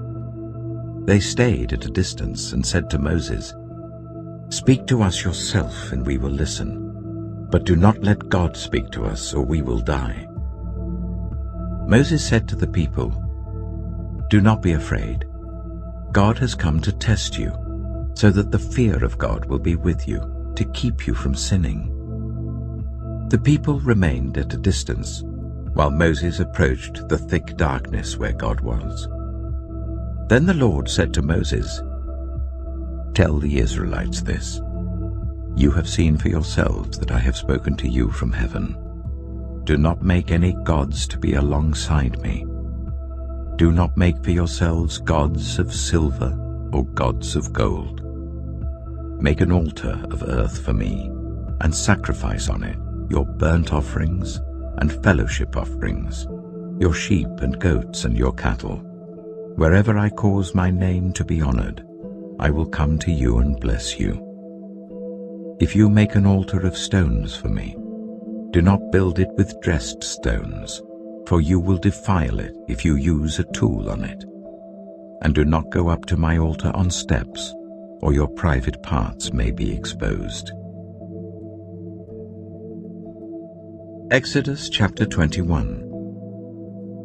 These are the laws you are to set before them. If you buy a Hebrew servant, he is to serve you for 6 years, but in the 7th year he shall go free without paying anything. If he comes alone, he is to go free alone. But if he has a wife when he comes, she is to go with him. If his master gives him a wife and she bears him sons or daughters, the woman and her children shall belong to her master, and only the man shall go free.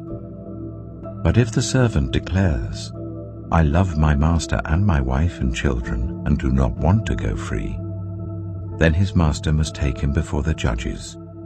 He shall take him to the door or the doorpost, and pierce his ear with an awl.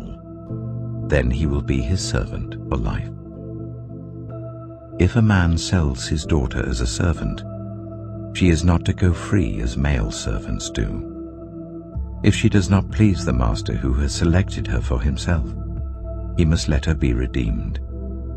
He has no right to sell her to foreigners, because he has broken faith with her. If he selects her for his son, he must grant her the rights of a daughter. If he marries another woman, he must not deprive the first one of her food, clothing, and marital rights. If he does not provide her with these 3 things, she is to go free without any payment of money. Anyone who strikes a person with a fatal blow is to be put to death. However, if it is not done intentionally, but God lets it happen, they are to flee to a place I will designate. But if anyone schemes and kills someone deliberately, that person is to be taken from my altar and put to death. Anyone who attacks their father or mother is to be put to death. Anyone who kidnaps someone is to be put to death, whether the victim has been sold or is still in the kidnapper's possession. Anyone who curses their father or mother is to be put to death. If people quarrel and one person hits another with a stone or with their fist, and the victim does not die but is confined to bed, the one who struck the blow will not be held liable if the other can get up and walk around outside with a staff. However, the guilty party must pay the injured person for any loss of time and see that the victim is completely healed. Anyone who beats their male or female slave with a rod must be punished if the slave dies as a direct result. But they are not to be punished if the slave recovers after a day or two, since the slave is their property. If people are fighting and hit a pregnant woman and she gives birth prematurely, but there is no serious injury, the offender must be fined whatever the woman's husband demands and the court allows. But if there is serious injury, you are to take life for life, eye for eye, tooth for tooth, hand for hand, foot for foot, burn for burn, wound for wound, bruise for bruise. An owner who hits a male or female slave in the eye and destroys it must let the slave go free to compensate for the eye. And an owner who knocks out the tooth of a male or female slave must let the slave go free to compensate for the tooth. If a bull gores a man or woman to death, the bull is to be stoned to death, and its meat must not be eaten. But the owner of the bull will not be held responsible. If, however, the bull has had the habit of goring, and the owner has been warned but has not kept it penned up, and it kills a man or woman, the bull is to be stoned, and its owner also is to be put to death. However, if payment is demanded, the owner may redeem his life by the payment of whatever is demanded. This law also applies if the bull gores a son or a daughter. If the bull gores a male or female slave, the owner must pay 30 shekels of silver to the master of the slave, and the bull is to be stoned to death. If anyone uncovers a pit, or digs one and fails to cover it, and an ox or donkey falls into it, the one who opened the pit must pay the owner for the loss and take the dead animal in exchange. If anyone's bull injures someone else's bull and it dies, the two parties are to sell the live one and divide both the money and the dead animal equally. However, if it was known that the bull had the habit of goring, yet the owner did not keep it penned up, the owner must pay animal for animal and take the dead animal in exchange. Exodus chapter 22. Whoever steals an ox or a sheep and slaughters it, or sells it, must pay back 5 head of cattle for the ox and 4 sheep for the sheep. If a thief is caught breaking in at night and is struck a fatal blow, the defender is not guilty of bloodshed. But if it happens after sunrise, the defender is guilty of bloodshed. Anyone who steals must certainly make restitution. But if they have nothing, they must be sold to pay for their theft. If the stolen animal is found alive in their possession, whether ox or donkey or sheep, they must pay back double. If anyone grazes their livestock in a field or vineyard and lets them stray and they graze in someone else's field, the offender must make restitution from the best of their own field or vineyard. If a fire breaks out and spreads into thorn bushes, so that it burns sheaves of corn or standing corn or the whole field, the one who started the fire must make restitution.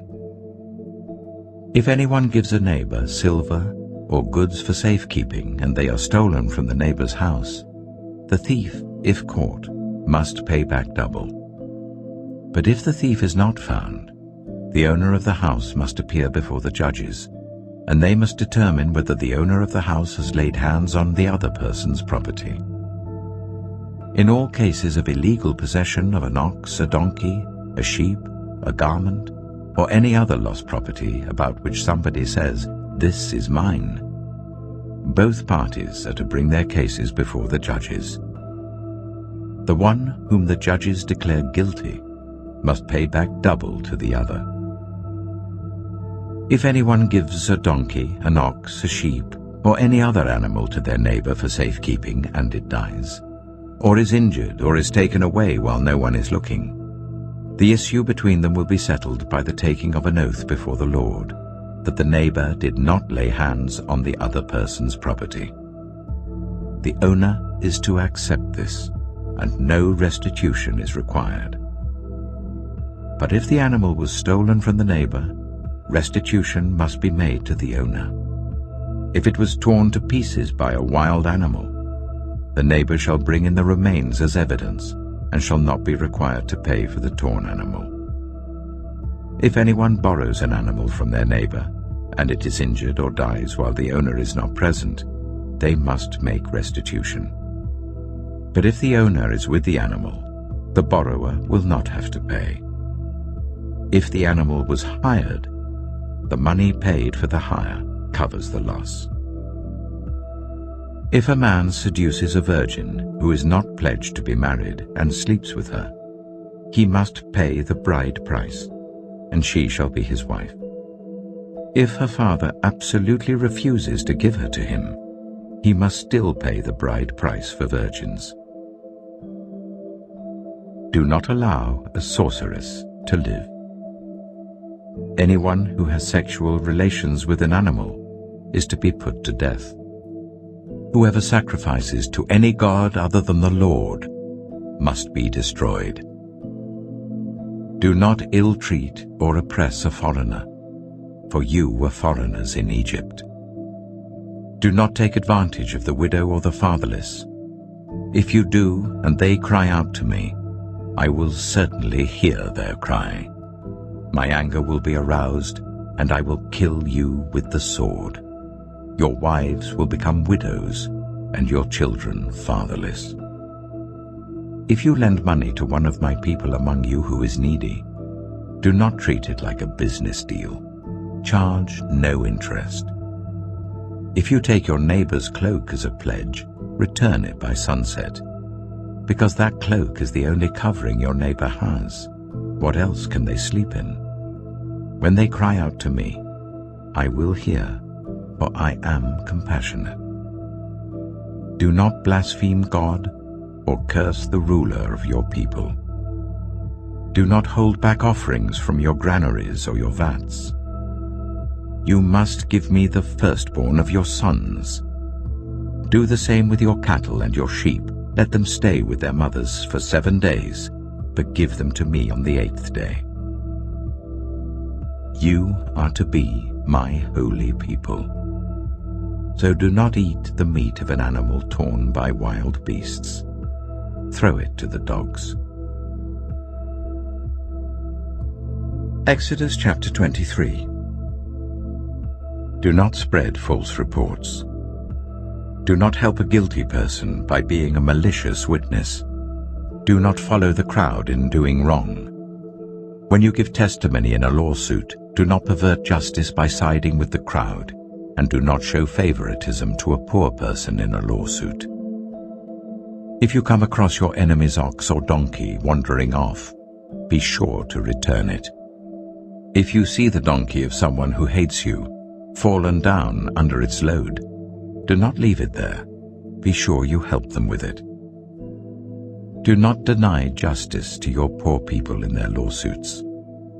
Have nothing to do with a false charge, and do not put an innocent or honest person to death, for I will not acquit the guilty. Do not accept a bribe, for a bribe blinds those who see and twists the words of the innocent. Do not oppress a foreigner. You yourselves know how it feels to be foreigners, because you were foreigners in Egypt. For 6 years you are to sow your fields and harvest the crops, but during the 7th year let the land lie unplowed and unused. Then the poor among your people may get food from it, and the wild animals may eat what is left. Do the same with your vineyard and your olive grove. 6 days do your work, but on the 7th day do not work, so that your ox and your donkey may rest, and so that the slave born in your household and the foreigner living among you may be refreshed. Be careful to do everything I have said to you. Do not invoke the names of other gods. Do not let them be heard on your lips. 3 times a year you are to celebrate a festival to me. Celebrate the festival of unleavened bread. For 7 days eat bread made without yeast as I commanded you. Do this at the appointed time in the month of Aviv, for in that month you came out of Egypt. No one is to appear before me empty-handed. Celebrate the festival of harvest with the first fruits of the crops you sow in your field. Celebrate the festival of ingathering at the end of the year, when you gather in your crops from the field. 3 times a year all the men are to appear before the sovereign Lord. Do not offer the blood of a sacrifice to me, along with anything containing yeast. The fat of my festival offerings must not be kept until morning. Bring the best of the first fruits of your soil to the house of the Lord your God. Do not cook a young goat in its mother's milk. See, I am sending an angel ahead of you to guard you along the way, and to bring you to the place I have prepared. Pay attention to him and listen to what he says. Do not rebel against him. He will not forgive your rebellion, since my name is in him. If you listen carefully to what he says and do all that I say, I will be an enemy to your enemies and will oppose those who oppose you. My angel will go ahead of you and bring you into the land of the Amorites, Hittites, Perizzites, Canaanites, Hivites, and Jebusites, and I will wipe them out. Do not bow down before their gods, or worship them, or follow their practices. You must demolish them and break their sacred stones to pieces. Worship the Lord your God, and his blessing will be on your food and water. I will take away disease from among you, and none will miscarry or be barren in your land. I will give you a full lifespan. I will send my terror ahead of you, and throw into confusion every nation you encounter. I will make all your enemies turn their backs and run. I will send the hornet ahead of you to drive the Hivites, Canaanites, and Hittites out of your way. But I will not drive them out in a single year, because the land would become desolate and the wild animals too numerous for you. Little by little I will drive them out before you, until you have increased enough to take possession of the land. I will establish your borders from the Red Sea to the Mediterranean Sea, and from the desert to the Euphrates River. I will give into your hands the people who live in the land, and you will drive them out before you. Do not make a covenant with them or with their gods. Do not let them live in your land, or they will cause you to sin against me, because the worship of their gods will certainly be a snare to you. Exodus chapter 24. Then the Lord said to Moses, "Come up to the Lord, you and Aaron, Nadab and Abihu, and 70 of the elders of Israel. You are to worship at a distance, but Moses alone is to approach the Lord. The others must not come near, and the people may not come up with him." When Moses went and told the people all the Lord's words and laws, they responded with one voice, Everything the Lord has said we will do." Moses then wrote down everything the Lord had said.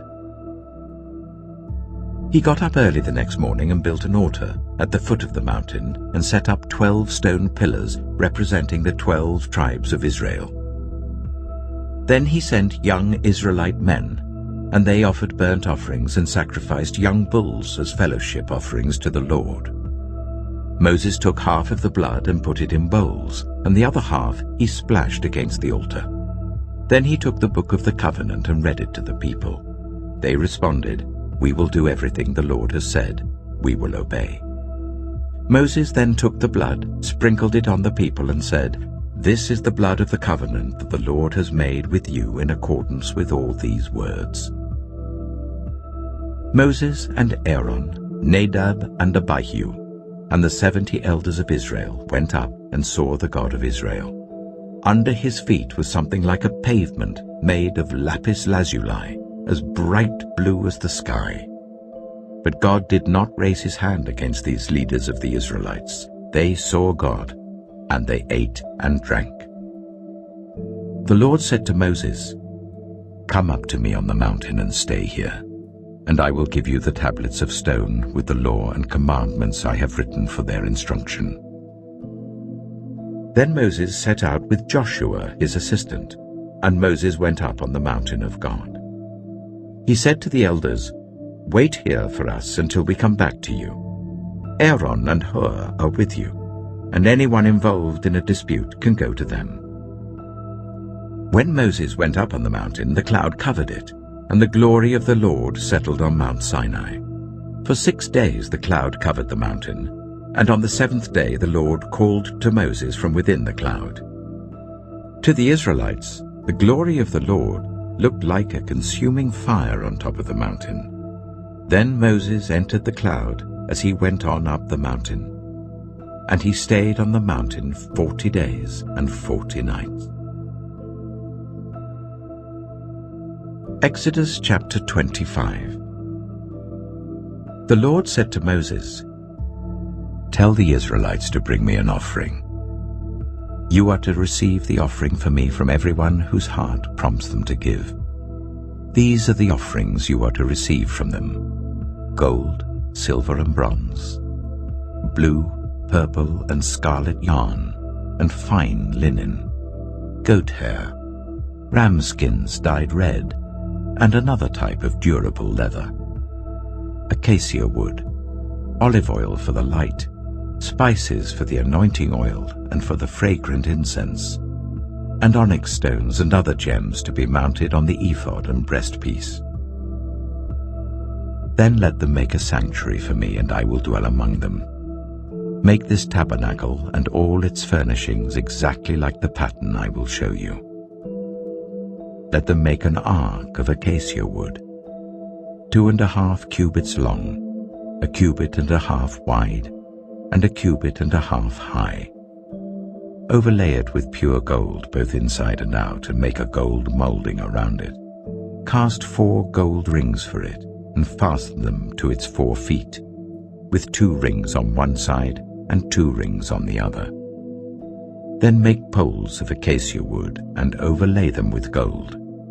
Insert the poles into the rings on the sides of the ark to carry it. The poles are to remain in the rings of this ark.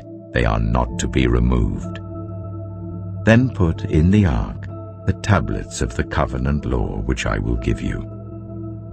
Make an atonement cover of pure gold, 2.5 cubits long and 1.5 cubits wide, and make 2 cherubim out of hammered gold at the ends of the cover. Make 1 cherub on one end and the 2nd cherub on the other. Make the cherubim of one piece with the cover at the 2 ends. The cherubim are to have their wings spread upwards, overshadowing the cover with them. The cherubim are to face each other, looking towards the cover. Place the cover on top of the ark and put in the ark the tablets of the covenant law that I will give you. There, above the cover, between the 2 cherubim that are over the ark of the covenant law, I will meet with you and give you all my commands for the Israelites. Make a table of acacia wood, 2 cubits long, a cubit wide, and a cubit and a half high. Overlay it with pure gold and make a gold molding around it. Also make around it a rim, a handbreadth wide, and put a gold molding on the rim. Make 4 gold rings for the table and fasten them to the 4 corners where the 4 legs are. The rings are to be close to the rim to hold the poles used in carrying the table. Make the poles of acacia wood, overlay them with gold, and carry the table with them. And make its plates and dishes of pure gold, as well as its pitchers and bowls for the pouring out of offerings. Put the bread of the presence on this table, to be before me at all times. Make a lampstand of pure gold. Hammer out its base and shaft, and make its flower-like cups, buds, and blossoms of one piece with them. 6 branches are to extend from the sides of the lampstand, 3 on one side and 3 on the other.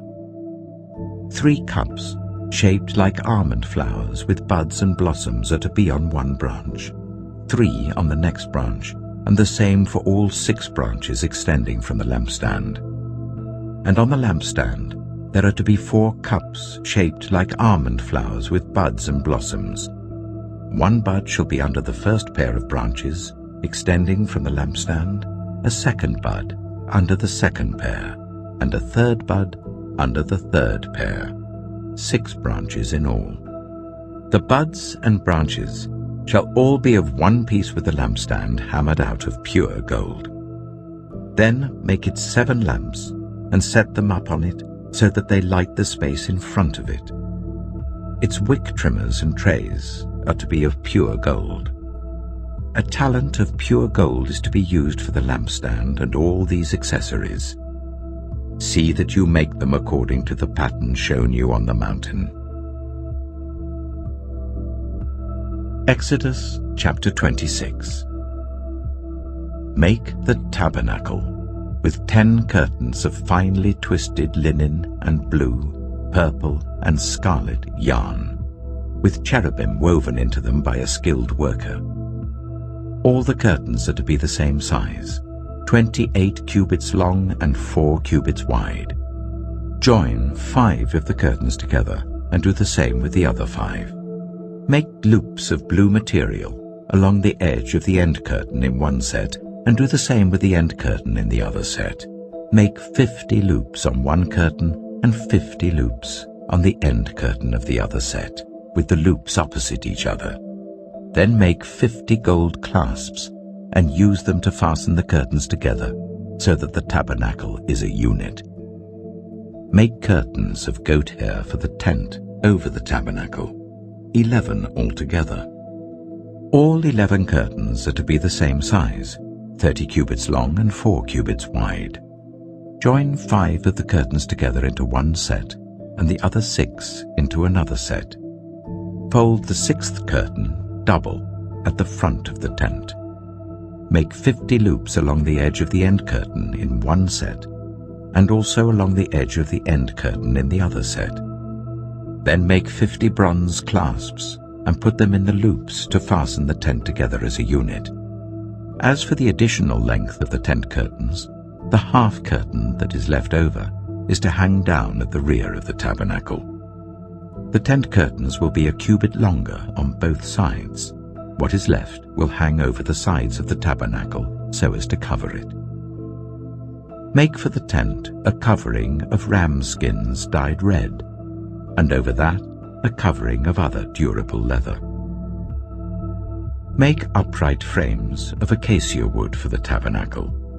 Each frame is to be 10 cubits long and a cubit and a half wide, with 2 projections set parallel to each other. Make all the frames of the tabernacle in this way. Make 20 frames for the south side of the tabernacle, and make 40 silver bases to go under them, 2 bases for each frame, 1 under each projection. For the other side, the north side of the tabernacle, make 20 frames and 40 silver bases, 2 under each frame, Make 6 frames for the far end, that is the west end of the tabernacle, and make 2 frames for the corners at the far end. At these 2 corners, they must be double from the bottom all the way to the top and fitted into a single ring. Both shall be like that. So there will be 8 frames and 16 silver bases, 2 under each frame. Also, make crossbars of acacia wood, 5 for the frames on one side of the tabernacle, 5 for those on the other side, and 5 for the frames on the west at the far end of the tabernacle. The center crossbar is to extend from end to end at the middle of the frames. Overlay the frames with gold and make gold rings to hold the crossbars. Also, overlay the crossbars with gold. Set up the tabernacle according to the plan shown you on the mountain. Make a curtain of blue, purple, and scarlet yarn and finely twisted linen, with cherubim woven into it by a skilled worker. Hang it with gold hooks on 4 posts of acacia wood, overlaid with gold and standing on 4 silver bases. Hang the curtain from the clasps and place the Ark of the Covenant Law behind the curtain. The curtain will separate the holy place from the most holy place. Put the atonement cover on the Ark of the Covenant Law in the most holy place. Place the table outside the curtain on the north side of the tabernacle and put the lampstand opposite it on the south side. For the entrance to the tent, make a curtain of blue, purple, and scarlet yarn and finely twisted linen, the work of an embroiderer. Make gold hooks for this curtain and 5 posts of acacia wood overlaid with gold, and cast 5 bronze bases for them. Exodus chapter 27. Build an altar of acacia wood, 3 cubits high. It is to be square, 5 cubits long and 5 cubits wide. Make a horn at each of the 4 corners, so that the horns and the altar are of one piece, and overlay the altar with bronze.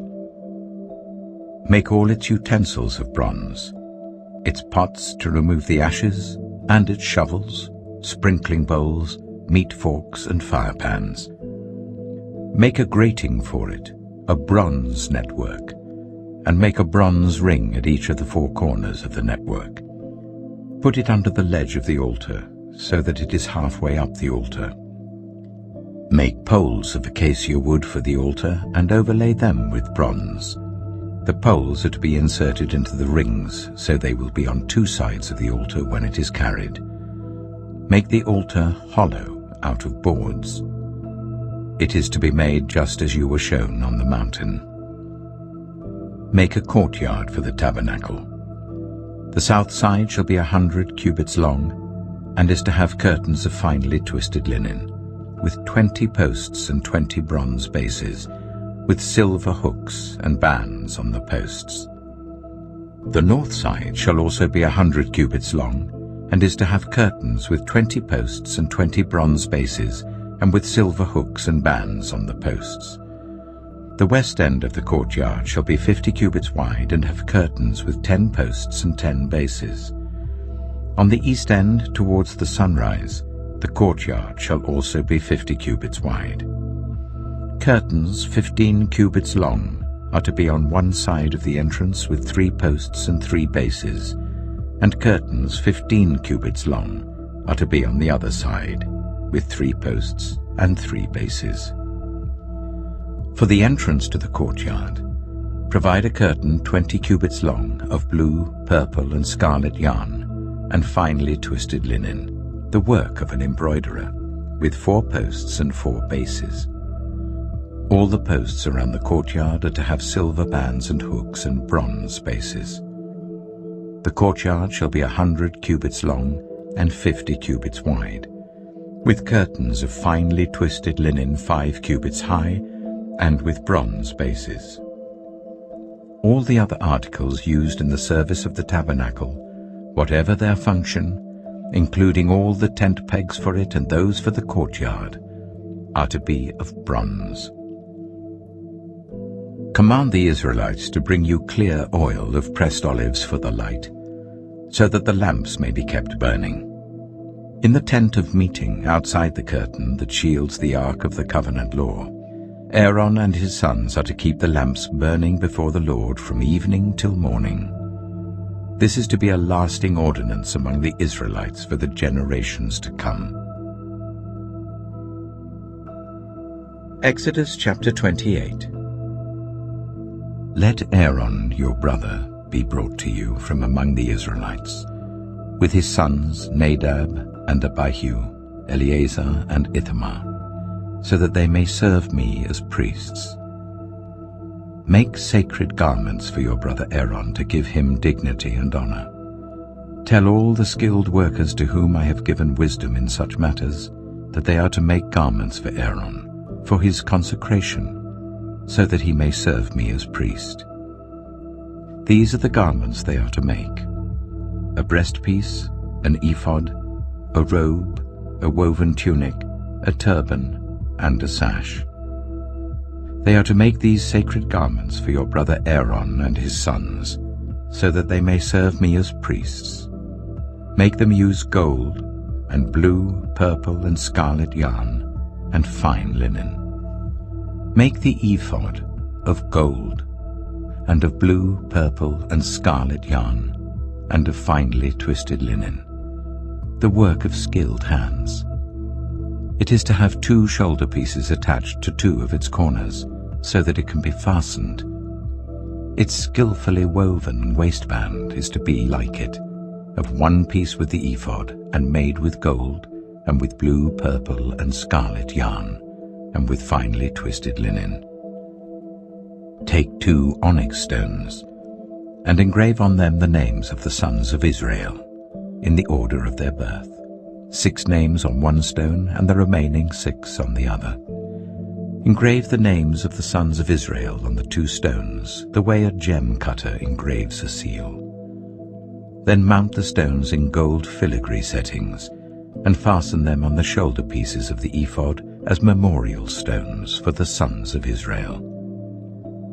Aaron is to bear the names on his shoulders as a memorial before the Lord. Make gold filigree settings, and 2 braided chains of pure gold like a rope, and attach the chains to the settings. Fashion a breastpiece for making decisions, the work of skilled hands. Make it like the ephod, of gold and of blue, purple, and scarlet yarn, and of finely twisted linen. It is to be square, a span long and a span wide, and folded double. Then mount 4 rows of precious stones on it. The first row shall be carnelian, chrysolite, and beryl. The second row shall be turquoise, lapis lazuli, and emerald. The third row shall be jacinth, agate, and amethyst. The fourth row shall be topaz, onyx, and jasper. Mount them in gold filigree settings.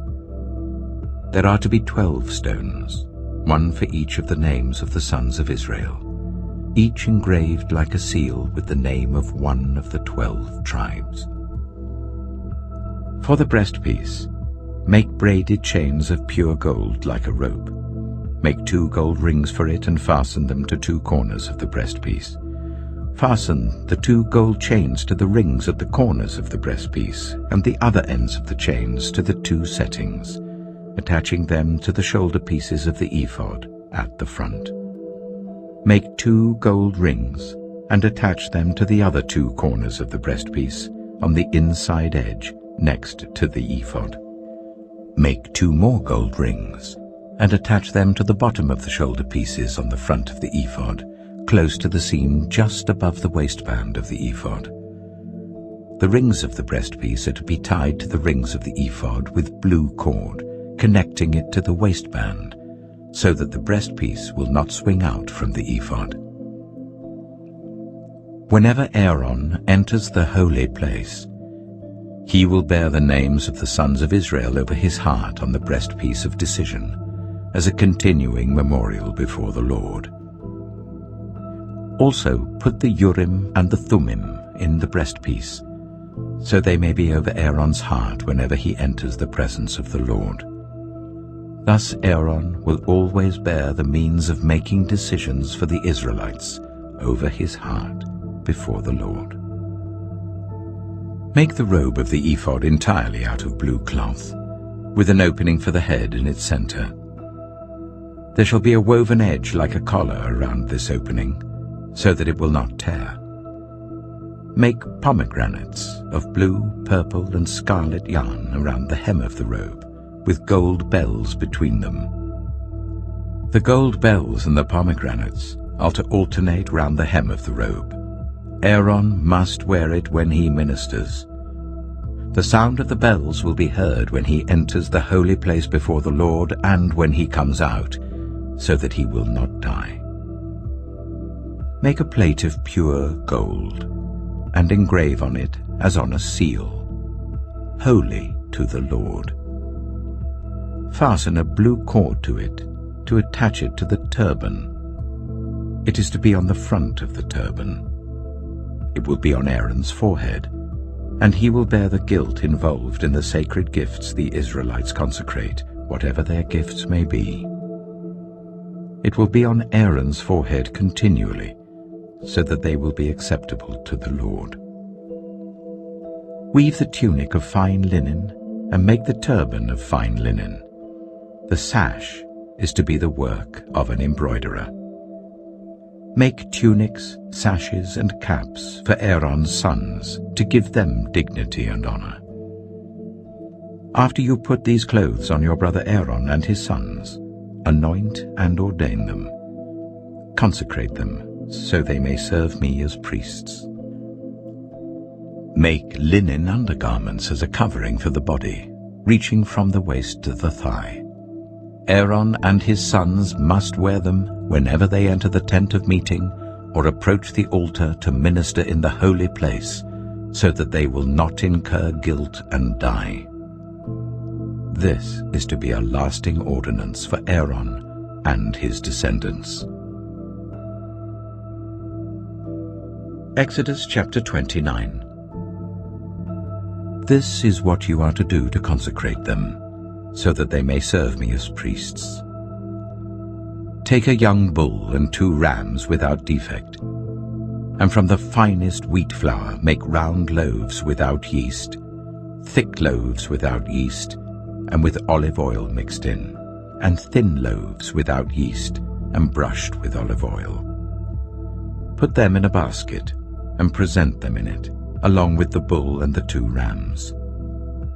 Then bring Aaron and his sons to the entrance to the tent of meeting, and wash them with water. Take the garments and dress Aaron with the tunic, the robe of the ephod itself, and the breastpiece. Fasten the ephod on him by its skillfully woven waistband. Put the turban on his head and attach the sacred emblem to the turban. Take the anointing oil and anoint him by pouring it on his head. Bring his sons and dress them in tunics and fasten caps on them. Then tie sashes on Aaron and his sons. The priesthood is theirs by a lasting ordinance. Then you shall ordain Aaron and his sons. Bring the bull to the front of the tent of meeting, and Aaron and his sons shall lay their hands on its head. Slaughter it in the Lord's presence at the entrance to the tent of meeting. Take some of the bull's blood and put it on the horns of the altar with your finger, and pour out the rest of it at the base of the altar. Then take all the fat of the internal organs, the covering of the liver and both kidneys with the fat on them, and burn them on the altar.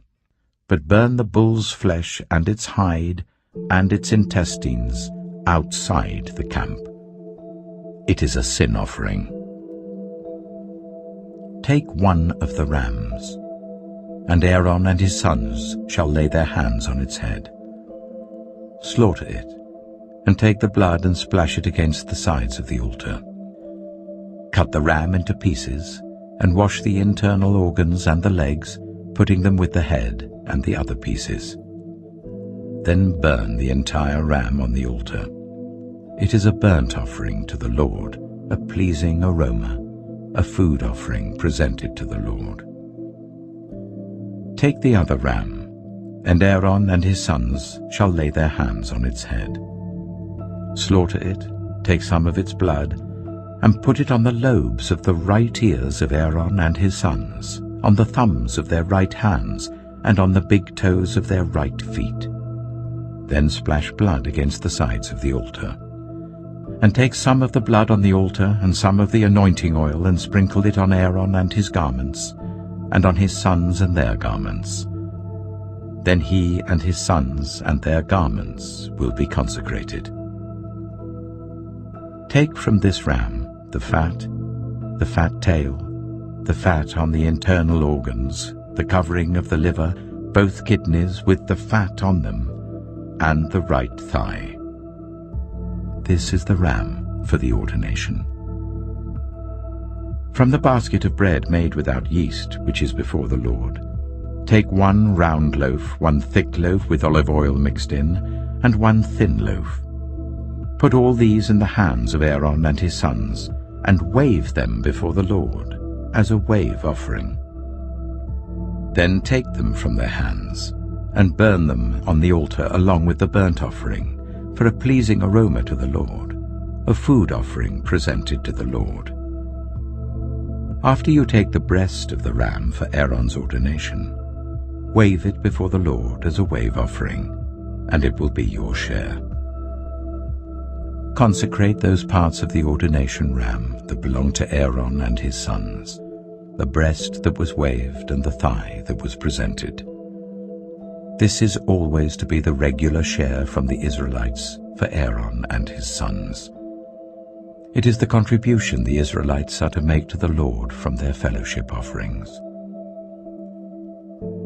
Aaron's sacred garments will belong to his descendants, so that they can be anointed and ordained in them. The son who succeeds him as priest and comes to the tent of meeting to minister in the holy place is to wear them 7 days. Take the ram for the ordination and cook the meat in a sacred place.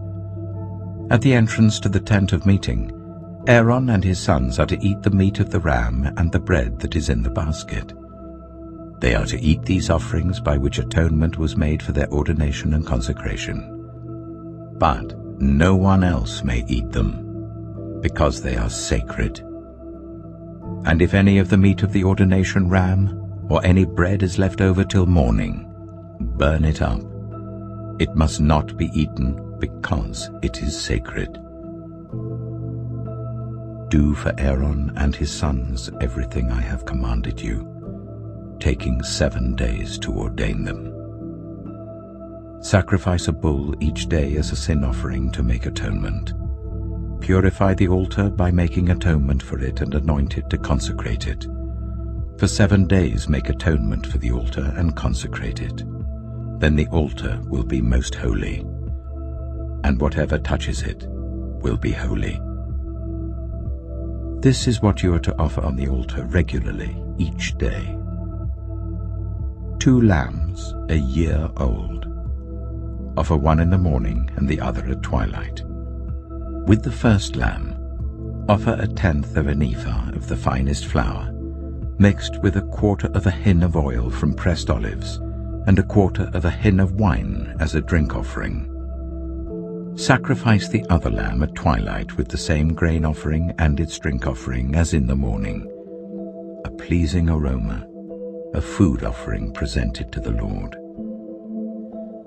For the generations to come, this burnt offering is to be made regularly at the entrance to the tent of meeting before the Lord. There I will meet you and speak to you. There also I will meet with the Israelites, and the place will be consecrated by my glory. So I will consecrate the tent of meeting and the altar, and will consecrate Aaron and his sons to serve me as priests. Then I will dwell among the Israelites and be their God, They will know that I am the Lord their God, who brought them out of Egypt so that I might dwell among them. I am the Lord their God. Exodus chapter 30. Make an altar of acacia wood for burning incense. It is to be square, a cubit long and a cubit wide and 2 cubits high, its horns of one piece with it. Overlay the top and all the sides and the horns with pure gold, and make a gold molding around it. Make 2 gold rings for the altar below the molding, 2 on each of the opposite sides to hold the poles used to carry it. Make the poles of acacia wood and overlay them with gold. Put the altar in front of the curtain that shields the Ark of the Covenant Law, before the atonement cover that is over the tablets of the Covenant Law, where I will meet with you. Aaron must burn fragrant incense on the altar every morning when he tends the lamps. He must burn incense again when he lights the lamps at twilight, so that incense will burn regularly before the Lord for the generations to come. Do not offer on this altar any other incense or any burnt offering or grain offering, and do not pour a drink offering on it. Once a year Aaron shall make atonement on its horns. This annual atonement must be made with the blood of the atoning sin offering for the generations to come. It is most holy to the Lord. Then the Lord said to Moses, when you take a census of the Israelites to count them, each one must pay the Lord a ransom for his life at the time he is counted. Then no plague will come on them when you number them. Each one who crosses over to those already counted is to give a half shekel according to the sanctuary shekel, which weighs 20 gerams. This half shekel is an offering to the Lord. All who cross over, those 20 years old or more, are to give an offering to the Lord. The rich are not to give more than a half shekel, and the poor are not to give less when you make the offering to the Lord to atone for your lives. Receive the atonement money from the Israelites and use it for the service of the tent of meeting. It will be a memorial for the Israelites before the Lord, making atonement for your lives. Then the Lord said to Moses, make a bronze basin with its bronze stand for washing. Place it between the tent of meeting and the altar and put water in it. Aaron and his sons are to wash their hands and feet with water from it. Whenever they enter the tent of meeting, they shall wash with water so that they will not die. Also, when they approach the altar to minister by presenting a food offering to the Lord, they shall wash their hands and feet so that they will not die. This is to be a lasting ordinance for Aaron and his descendants for the generations to come. Then the Lord said to Moses, take the following fine spices: 500 shekels of liquid myrrh, half as much, that is 250 shekels, of fragrant cinnamon, 250 shekels of fragrant calamus, 500 shekels of cassia, all according to the sanctuary shekel, and a hin of olive oil. Make these into a sacred anointing oil, a fragrant blend, the work of a perfumer. It will be the sacred anointing oil. Then use it to anoint the tent of meeting, the Ark of the Covenant Law, the table and all its articles, the lampstand and its accessories, the altar of incense, the altar of burnt offering and all its utensils, and the basin with its stand. You shall consecrate them, so they will be most holy, and whatever touches them will be holy. Anoint Aaron and his sons and consecrate them, so they may serve me as priests. Say to the Israelites, this is to be my sacred anointing oil for the generations to come. Do not pour it on anyone else's body, and do not make any other oil using the same formula. It is sacred, and you are to consider it sacred. Whoever makes perfume like it and puts it on anyone other than a priest must be cut off from their people. Then the Lord said to Moses, "Take fragrant spices, gum resin, onycha, and galbanum, and pure frankincense, all in equal amounts, and make a fragrant blend of incense, the work of a perfumer. It is to be salted and pure and sacred. Grind some of it to powder and place it in front of the ark of the covenant law in the tent of meeting, where I will meet with you. It shall be most holy to you. Do not make any incense with this formula for yourselves. Consider it holy to the Lord. Whoever makes incense like it, to enjoy its fragrance, must be cut off from their people." Exodus chapter 31. Then the Lord said to Moses, "See, I have chosen Bezalel, son of Uri, the son of Hur of the tribe of Judah, and I have filled him with the Spirit of God, with wisdom, with understanding, with knowledge, and with all kinds of skills, to make artistic designs for work in gold, silver, and bronze, to cut and set stones, to work in wood, and to engage in all kinds of crafts.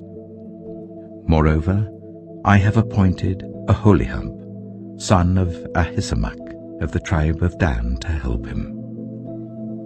Also, I have given ability to all the skilled workers to make everything I have commanded you: the tent of meeting, the ark of the covenant law with the atonement cover on it, and all the other furnishings of the tent, the table and its articles, the pure gold lampstand and all its accessories, the altar of incense, the altar of burnt offering and all its utensils, the basin with its stand, and also the woven garments, both the sacred garments for Aaron the priest and the garments for his sons when they serve as priests, and the anointing oil and fragrant incense for the holy place.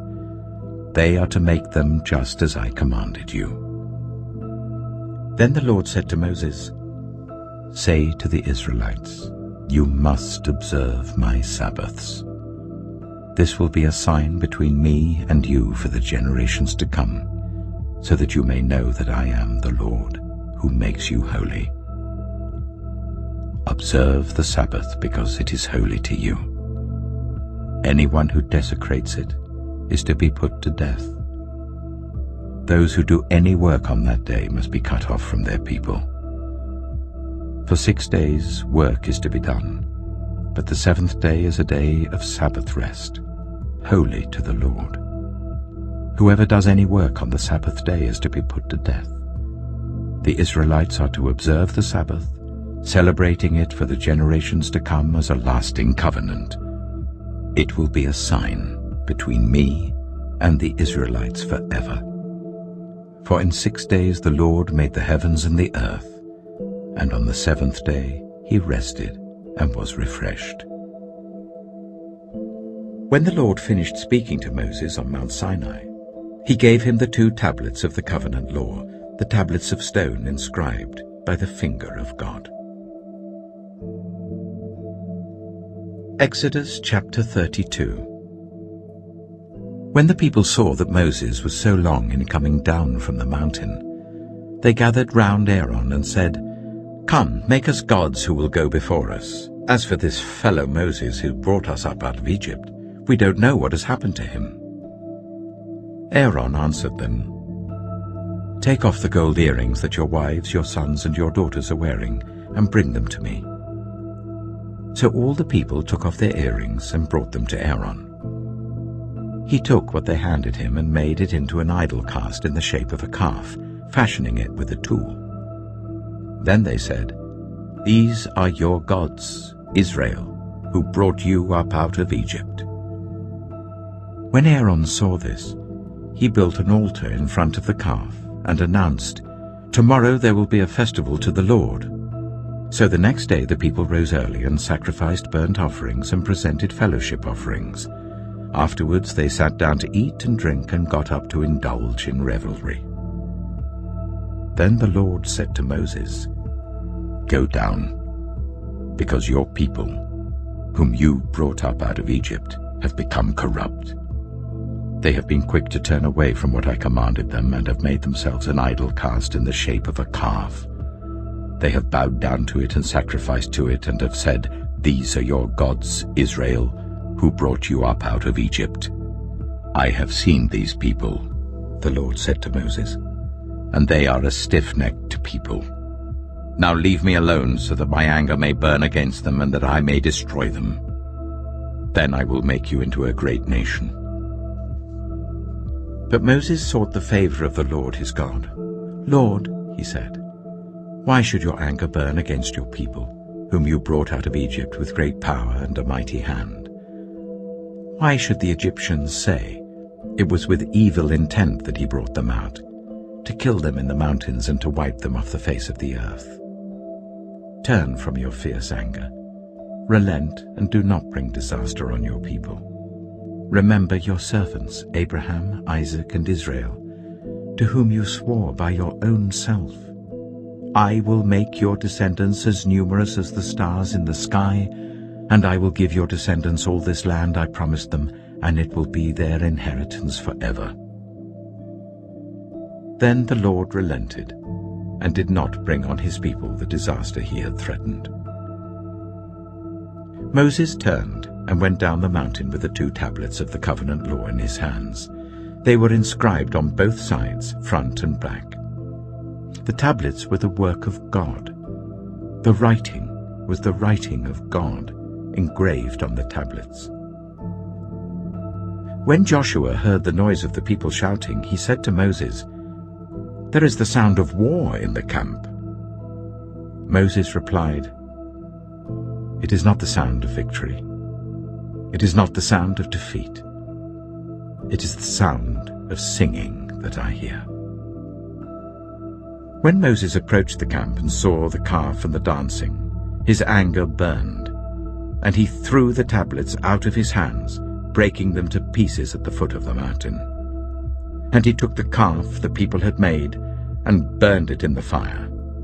Then he ground it to powder, scattered it on the water, and made the Israelites drink it. He said to Aaron, "What did these people do to you, that you led them into such great sin?" "Do not be angry, my lord," Aaron answered. "You know how prone these people are to evil. They said to me, 'Make us gods who will go before us.' As for this fellow Moses who brought us up out of Egypt, we don't know what's happened to him." So I told them, 'Whoever has any gold jewelry, take it off.' Then they gave me the gold, and I threw it into the fire, and out came this calf." Moses saw that the people were running wild, and that Aaron had let them get out of control, and so become a laughingstock to their enemies. So he stood at the entrance to the camp and said, "Whoever is for the Lord, come to me." And all the Levites rallied to him. Then he said to them, "This is what the Lord, the God of Israel, says. Each man strap a sword to his side. Go back and forth through the camp from one end to the other, each killing his brother and friend and neighbor." The Levites did as Moses commanded, and that day about 3,000 of the people died. Then Moses said, "You have been set apart to the Lord today, for you are against your own sons and brothers, and he has blessed you this day." The next day Moses said to the people, "You have committed a great sin, but now I will go up to the Lord. Perhaps I can make atonement for your sin." So Moses went back to the Lord and said, "Oh, what a great sin these people have committed. They have made themselves gods of gold. But now, please, forgive their sin. But if not, then blot me out of the book you have written." The Lord replied to Moses, "Whoever has sinned against me, I will blot out of my book. Now go, lead the people to the place I spoke of, and my angel will go before you. However, when the time comes for me to punish, I will punish them for their sin." And the Lord struck the people with a plague because of what they did with the calf Aaron had made. Exodus chapter 33. Then the Lord said to Moses, "Leave this place, you and the people you brought up out of Egypt, and go up to the land I promised on oath to Abraham, Isaac, and Jacob, saying, I will give it to your descendants. I will send an angel before you and drive out the Canaanites, Amorites, Hittites, Perizzites, Hivites, and Jebusites. Go up to the land flowing with milk and honey. But I will not go with you, because you are a stiff-necked people, and I might destroy you on the way." When the people heard these distressing words, they began to mourn, and no one put on any ornaments. For the Lord had said to Moses, "Tell the Israelites, you are a stiff-necked people.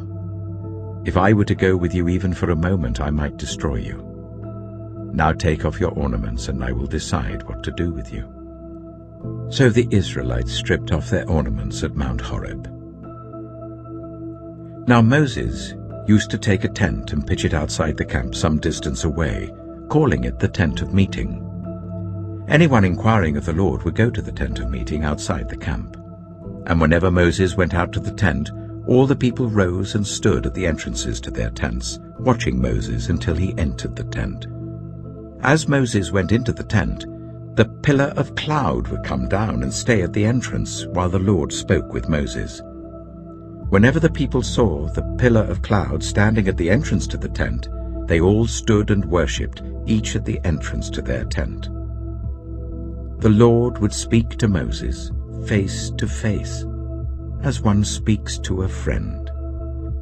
Then Moses would return to the camp, but his young assistant Joshua, son of Nun, did not leave the tent. Moses said to the Lord, "You have been telling me, 'Lead these people.' But you have not let me know whom you will send with me. You have said, 'I know you by name, and you have found favor with me.' If you are pleased with me, teach me your ways, so I may know you and continue to find favor with you. Remember that this nation is your people." The Lord replied, "My presence will go with you, and I will give you rest." Then Moses said to him, "If your presence does not go with us, do not send us up from here. How will anyone know that you are pleased with me and with your people unless you go with us? What else will distinguish me and your people from all the other people on the face of the earth?" And the Lord said to Moses, "I will do the very thing you have asked, because I am pleased with you, and I know you by name." Then Moses said, "Now show me your glory." And the Lord said, "I will cause all my goodness to pass in front of you, and I will proclaim my name, the Lord, in your presence. I will have mercy on whom I will have mercy, and I will have compassion on whom I will have compassion. But," he said, "you cannot see my face, for no one may see me and live." Then the Lord said, "There is a place near me where you may stand on a rock. When my glory passes by, I will put you in a cleft in the rock and cover you with my hand until I have passed by.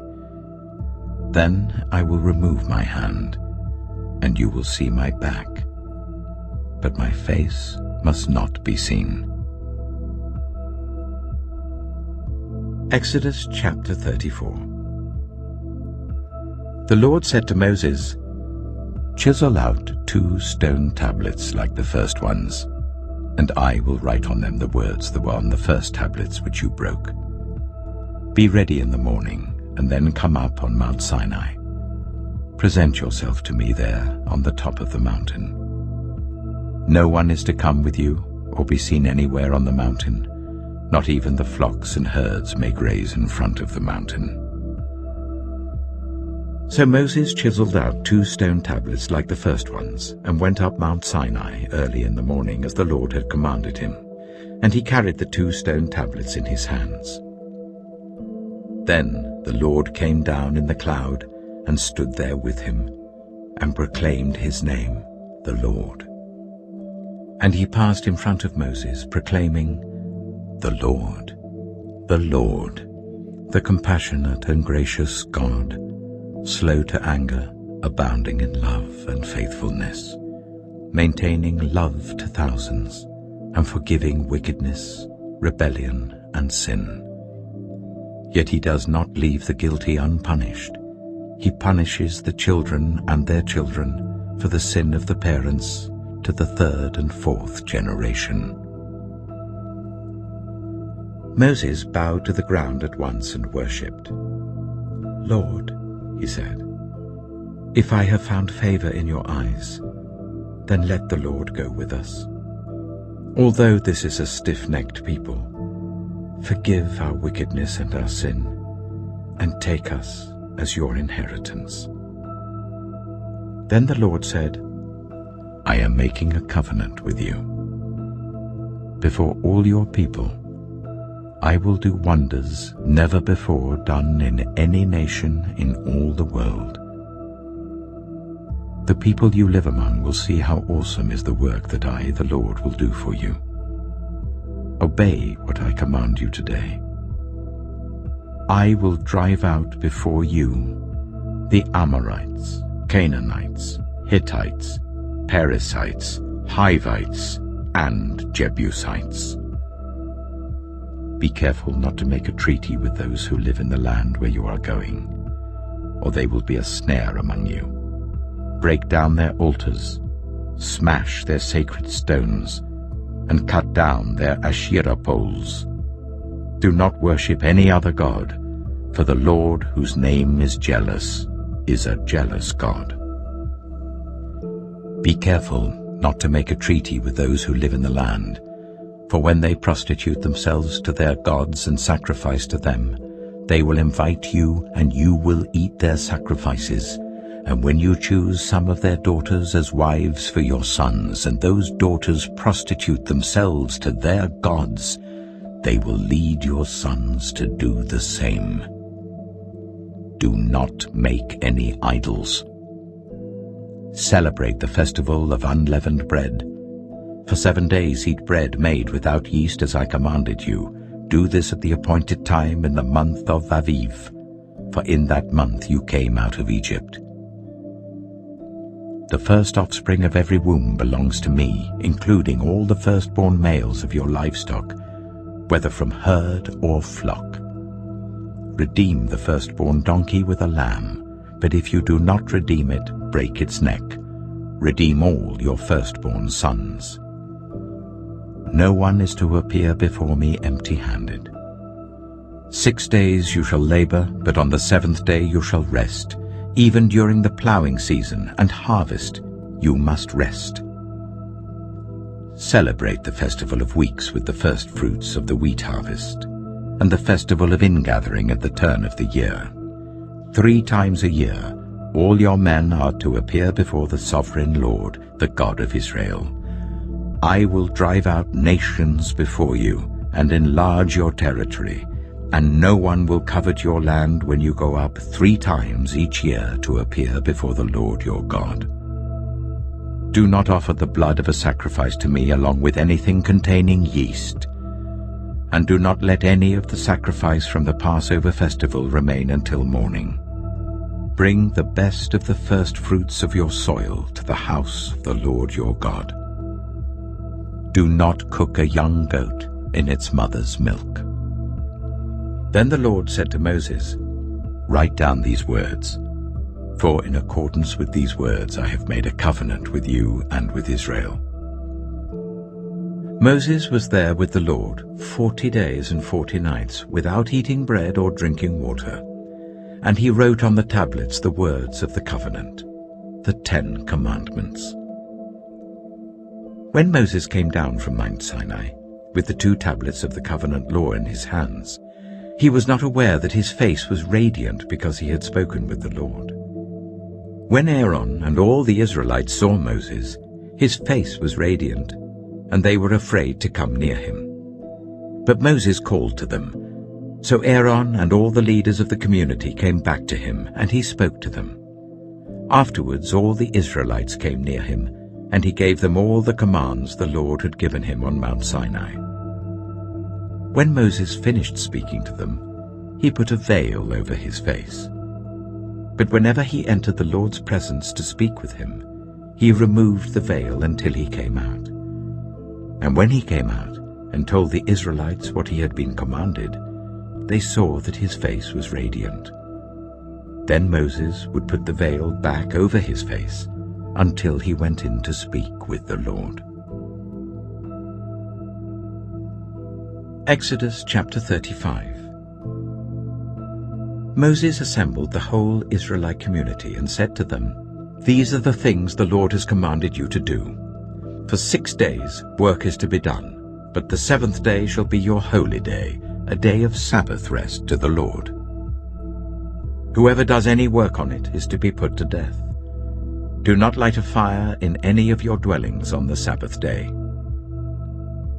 Moses said to the whole Israelite community, "This is what the Lord has commanded. From what you have, take an offering for the Lord. Everyone who is willing is to bring to the Lord an offering of gold, silver, and bronze, blue, purple, and scarlet yarn and fine linen, goat hair, ram skins dyed red, and another type of durable leather, acacia wood, olive oil for the light, spices for the anointing oil and for the fragrant incense, and onyx stones and other gems to be mounted on the ephod and breastpiece. All who are skilled among you are to come and make everything the Lord has commanded: the tabernacle with its tent and its covering, clasps, frames, crossbars, posts, and bases; the ark with its poles and the atonement cover and the curtain that shields it; the table with its poles and all its articles and the bread of the presence; the lampstand that is for light with its accessories, lamps and oil for the light; the altar of incense with its poles, the anointing oil and the fragrant incense; the curtain for the doorway at the entrance to the tabernacle; the altar of burnt offering with its bronze grating, its poles and all its utensils; the bronze basin with its stand; the curtains of the courtyard with its posts and bases, and the curtain for the entrance to the courtyard; the tent pegs for the tabernacle and for the courtyard, and their ropes; the woven garments worn for ministering in the sanctuary, both the sacred garments for Aaron the priest and the garments for his sons when they serve as priests.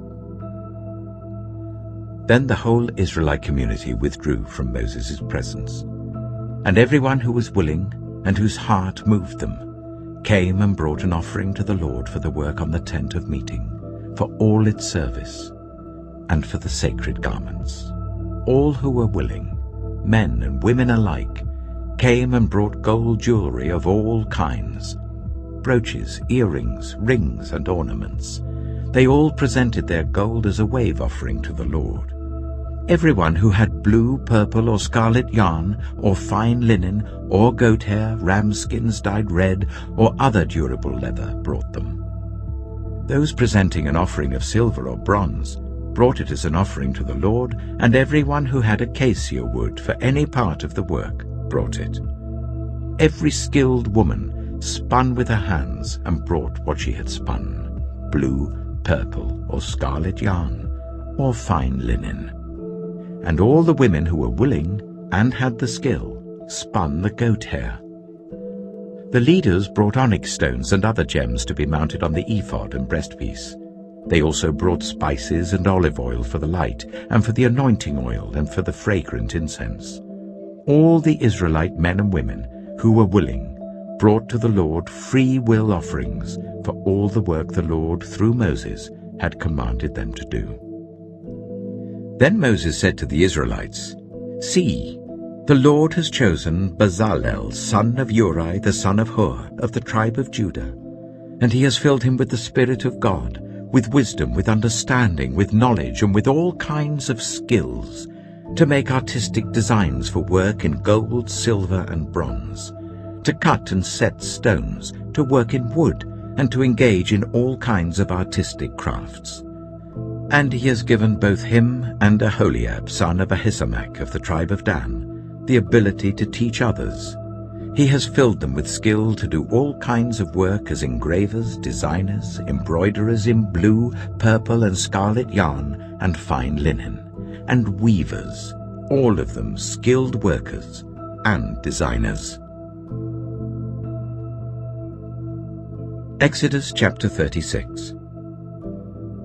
So Bezalel, Aholiab, and every skilled person to whom the Lord has given skill and ability, to know how to carry out all the work of constructing the sanctuary, are to do the work just as the Lord has commanded. Then Moses summoned Bezalel and Aholiab, and every skilled person to whom the Lord had given ability, and who was willing to come and do the work. They received from Moses all the offerings the Israelites had brought to carry out the work of constructing the sanctuary. And the people continued to bring free will offerings morning after morning. So all the skilled workers who were doing all the work on the sanctuary left what they were doing and said to Moses, "The people are bringing more than enough for doing the work the Lord commanded to be done." Then Moses gave an order, and they sent this word throughout the camp: "No man or woman is to make anything else as an offering for the sanctuary." And so the people were restrained from bringing more, because what they already had was more than enough to do all the work. All those who were skilled among the workers made the tabernacle with 10 curtains of finely twisted linen and blue, purple, and scarlet yarn, with cherubim woven into them by expert hands. All the curtains were the same size, 28 cubits long and 4 cubits wide. They joined 5 of the curtains together and did the same with the other 5. Then they made loops of blue material along the edge of the end curtain in one set, and the same was done with the end curtain in the other set. They also made 50 loops on one curtain and 50 loops on the end curtain of the other set, with the loops opposite each other. Then they made 50 gold clasps, and used them to fasten the 2 sets of curtains together, so that the tabernacle was a unit. They made curtains of goat hair for the tent over the tabernacle, 11 altogether. All 11 curtains were the same size, 30 cubits long and 4 cubits wide. They joined 5 of the curtains into one set, and the other 6 into another set. Then they made 50 loops along the edge of the end curtain in one set, and also along the edge of the end curtain in the other set. They made 50 bronze clasps to fasten the tent together as a unit. Then they made for the tent a covering of ram skins dyed red, and over that a covering of other durable leather. They made upright frames of acacia wood for the tabernacle. Each frame was 10 cubits long and 1.5 cubits wide, with 2 projections set parallel to each other. They made all the frames of the tabernacle in this way. They made 20 frames for the south side of the tabernacle, and made 40 silver bases to go under them, 2 bases for each frame, 1 under each projection. For the other side, the north side of the tabernacle, they made 20 frames and 40 silver bases, 2 under each frame. They made 6 frames for the far end, that is, the west end of the tabernacle, and 2 frames were made for the corners of the tabernacle at the far end.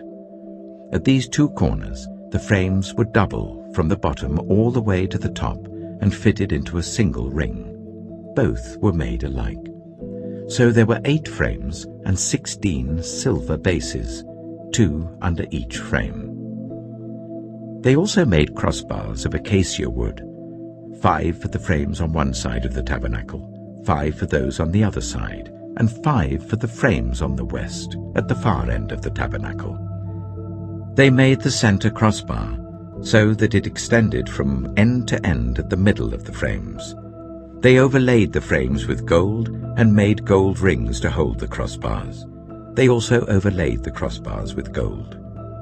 They made the curtain of blue, purple, and scarlet yarn and finely twisted linen, with cherubim woven into it by a skilled worker. They made 4 posts of acacia wood for it, and overlaid them with gold. They made gold hooks for them, and cast their 4 silver bases. For the entrance to the tent, they made a curtain of blue, purple, and scarlet yarn and finely twisted linen, the work of an embroiderer. And they made 5 posts with hooks for them. They overlaid the tops of the posts and their bands with gold, and made their 5 bases of bronze. Exodus chapter 37. Bezalel made the ark of acacia wood, 2.5 cubits long, 1.5 cubits wide, and 1.5 cubits high. He overlaid it with pure gold, both inside and out, and made a gold molding around it. He cast 4 gold rings for it, and fastened them to its 4 feet, with 2 rings on one side and 2 rings on the other. Then he made poles of acacia wood, and overlaid them with gold, and he inserted the poles into the rings on the sides of the ark to carry it. He made the atonement cover of pure gold, 2.5 cubits long and 1.5 cubits wide. Then he made 2 cherubim out of hammered gold at the ends of the cover. He made 1 cherub on one end and the 2nd cherub on the other. At the 2 ends he made them of one piece with the cover. The cherubim had their wings spread upwards, overshadowing the cover with them. The cherubim faced each other, looking towards the cover. They made the table of acacia wood, 2 cubits long, 1 cubit wide, and 1.5 cubits high. Then they overlaid it with pure gold and made a gold molding around it. They also made around it a rim, a handbreadth wide, and put a gold molding on the rim. They cast 4 gold rings for the table and fastened them to the 4 corners where the 4 legs were. The rings were put close to the rim to hold the poles used in carrying the table. The poles for carrying the table were made of acacia wood and were overlaid with gold. And they made from pure gold the articles for the table, its plates and dishes and bowls and its pitchers for the pouring out of drink offerings. They made the lampstand of pure gold. They hammered out its base and shaft, and made its flower-like cups, buds and blossoms of one piece with them. 6 branches extended from the sides of the lampstand, 3 on one side and 3 on the other. 3 cups shaped like almond flowers with buds and blossoms were on one branch, 3 on the next branch, and the same for all 6 branches extending from the lampstand. And on the lampstand were 4 cups shaped like almond flowers with buds and blossoms.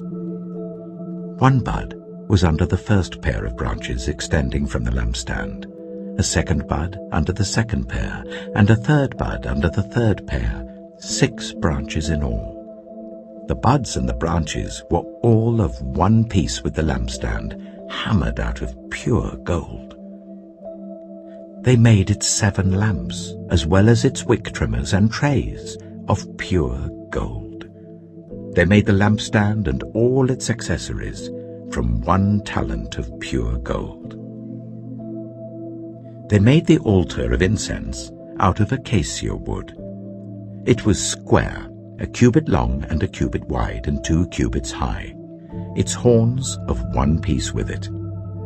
They overlaid the top and all the sides and the horns with pure gold and made a gold molding around it. They made 2 gold rings below the molding, 2 on each of the opposite sides to hold the poles used to carry it. They made the poles of acacia wood and overlaid them with gold. They also made the sacred anointing oil and the pure fragrant incense, the work of a perfumer. Exodus chapter 38. They built the altar of burnt offering of acacia wood, 3 cubits high. It was square, 5 cubits long and 5 cubits wide. They made a horn at each of the 4 corners, so that the horns and the altar were of one piece, and they overlaid the altar with bronze. They made all its utensils of bronze, its pots, shovels, sprinkling bowls, meat forks, and fire pans. They made a grating for the altar, a bronze network to be under its ledge halfway up the altar.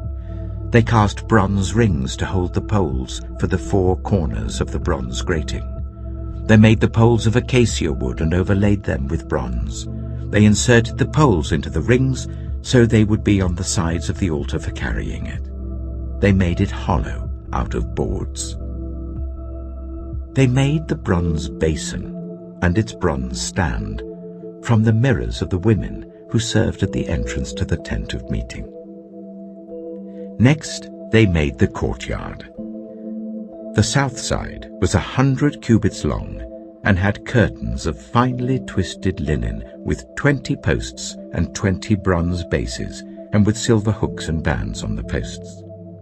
The north side was also 100 cubits long and had 20 posts and 20 bronze bases, with silver hooks and bands on the posts. The west end was 50 cubits wide and had curtains with 10 posts and 10 bases, with silver hooks and bands on the posts. The east end, towards the sunrise, was also 50 cubits wide. Curtains 15 cubits long were on one side of the entrance, with 3 posts and 3 bases, and curtains 15 cubits long were on the other side of the entrance to the courtyard, with 3 posts and 3 bases. All the curtains around the courtyard were of finely twisted linen. The bases for the posts were bronze. The hooks and bands on the posts were silver, and their tops were overlaid with silver. So all the posts of the courtyard had silver bands. The curtain for the entrance to the courtyard was made of blue, purple, and scarlet yarn, and finely twisted linen, the work of an embroiderer. It was 20 cubits long, and, like the curtains of the courtyard, 5 cubits high, with 4 posts and 4 bronze bases. Their hooks and bands were silver, and their tops were overlaid with silver. All the tent pegs of the tabernacle and of the surrounding courtyard were bronze. These are the amounts of the material used for the tabernacle of the covenant law, which were recorded at Moses' command by the Levites under the direction of Itamar, son of Aaron the priest. Bezalel, son of Uri, the son of Hur of the tribe of Judah, made everything the Lord commanded Moses. With him was Aholiab, son of Ahisamach, of the tribe of Dan, an engraver and designer and an embroiderer, in blue, purple, and scarlet yarn and fine linen. The total amount of the gold from the wave offering used for all the work on the sanctuary was 29 talents and 730 shekels, according to the sanctuary shekel. The silver obtained from those of the community who were counted in the census was 100 talents and 1,775 shekels, according to the sanctuary shekel. 1 beker per person, that is half a shekel, according to the sanctuary shekel, from everyone who had crossed over to those counted 20 years old or more, a total of 603,550 men. The 100 talents of silver were used to cast the bases for the sanctuary and for the curtain. 100 bases from the 100 talents, 1 talent for each base. They used the 1,775 shekels to make the hooks for the posts, to overlay the tops of the posts, and to make their bands. The bronze from the wave offering was 70 talents and 2,400 shekels. They used it to make the bases for the entrance to the tent of meeting, the bronze altar with its bronze grating and all its utensils, the bases for the surrounding courtyard and those for its entrance, and all the tent pegs for the tabernacle and those for the surrounding courtyard. Exodus chapter 39. From the blue, purple, and scarlet yarn, They made woven garments for ministering in the sanctuary. They also made sacred garments for Aaron, as the Lord commanded Moses. They made the ephod of gold and of blue, purple, and scarlet yarn, and of finely twisted linen. They hammered out thin sheets of gold, and cut strands to be worked into the blue, purple, and scarlet yarn and fine linen, the work of skilled hands. They made shoulder pieces for the ephod, which were attached to 2 of its corners, so that it could be fastened. Its skillfully woven waistband was like it, of 1 piece with the ephod and made with gold, and with blue, purple, and scarlet yarn, and with finely twisted linen, as the Lord commanded Moses. They mounted the onyx stones in gold filigree settings, and engraved them like a seal with the names of the sons of Israel. Then they fastened them on the shoulder pieces of the ephod as memorial stones for the sons of Israel, as the Lord commanded Moses. They fashioned the breastpiece, the work of a skilled craftsman. They made it like the ephod, of gold, and of blue, purple, and scarlet yarn, and of finely twisted linen. It was square, a span long and a span wide, and folded double. Then they mounted 4 rows of precious stones on it. The first row was carnelian, chrysolite, and beryl. The second row was turquoise, lapis lazuli, and emerald.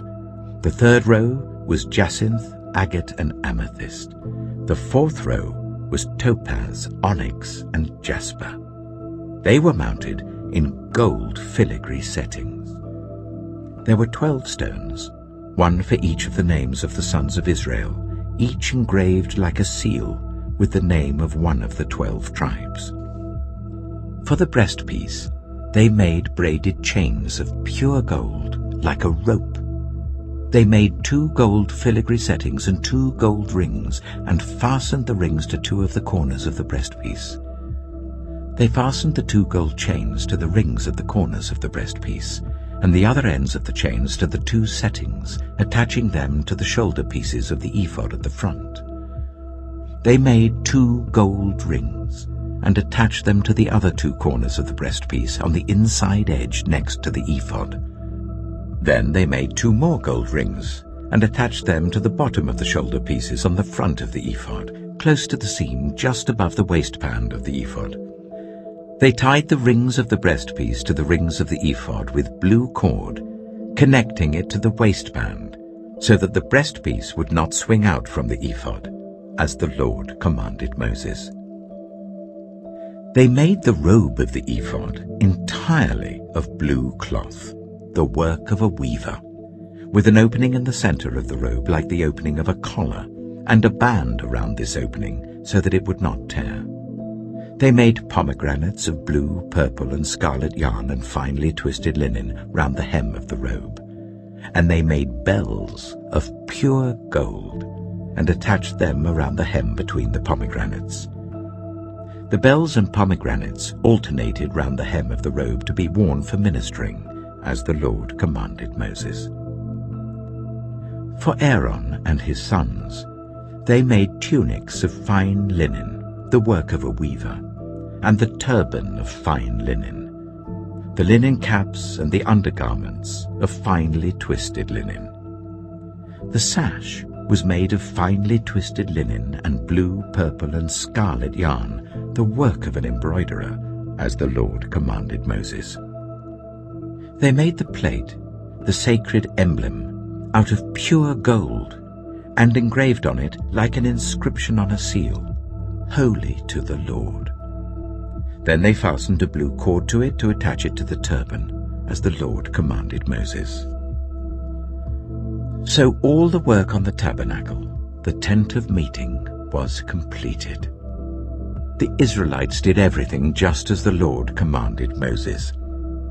Then they brought the tabernacle to Moses, the tent and all its furnishings, its clasps, frames, crossbars, posts, and bases, the covering of ram skins dyed red, and the covering of another durable leather, and the shielding curtain, the ark of the covenant law with its poles and the atonement cover, the table with all its articles and the bread of the presence, the pure gold lampstand, with its row of lamps and all its accessories, and the olive oil for the light, the gold altar, the anointing oil, the fragrant incense, and the curtain for the entrance to the tent, the bronze altar with its bronze grating, its poles and all its utensils, the basin with its stand, the curtains of the courtyard with its posts and bases, and the curtain for the entrance to the courtyard, the ropes and tent pegs for the courtyard, all the furnishings for the tabernacle, the tent of meeting, and the woven garments worn for ministering in the sanctuary, both the sacred garments for Aaron the priest and the garments for his sons when serving as priests. The Israelites had done all the work just as the Lord had commanded Moses. Moses inspected the work and saw that they had done it just as the Lord had commanded. So Moses blessed them. Exodus chapter 40. Then the Lord said to Moses, "Set up the tabernacle, the tent of meeting, on the first day of the first month. Place the ark of the covenant law in it, and shield the ark with the curtain. Bring in the table, and set out what belongs on it. Then bring in the lampstand and set up its lamps. Place the gold altar of incense in front of the ark of the covenant law, and put the curtain at the entrance to the tabernacle.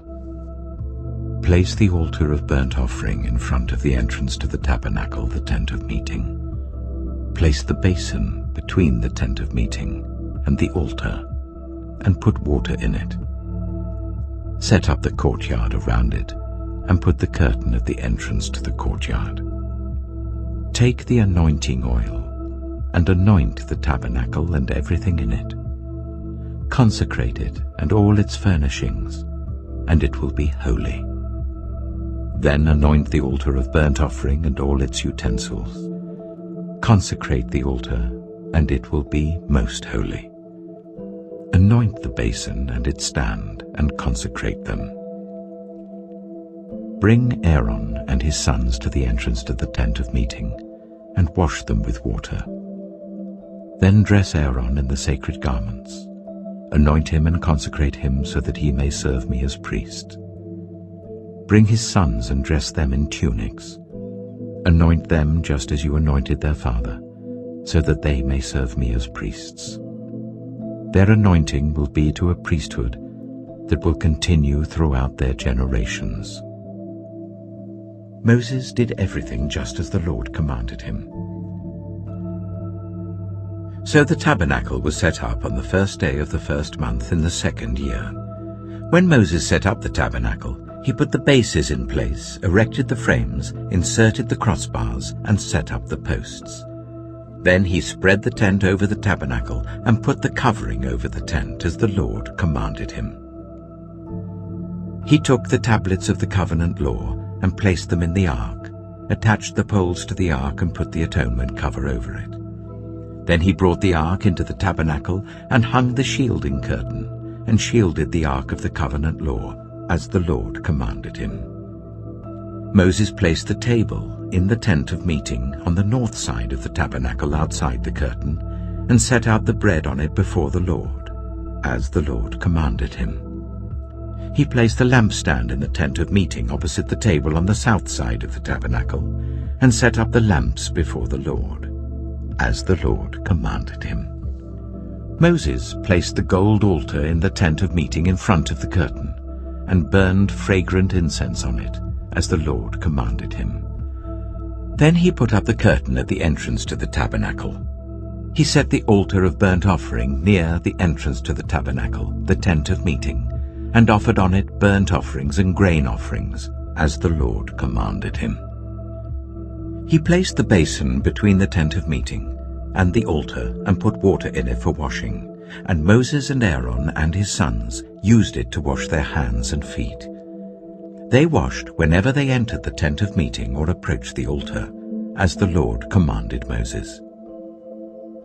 Then Moses set up the courtyard around the tabernacle and altar and put the curtain at the entrance to the courtyard. And so Moses finished the work. Then the cloud covered the tent of meeting, and the glory of the Lord filled the tabernacle. Moses could not enter the tent of meeting because the cloud had settled on it, and the glory of the Lord filled the tabernacle.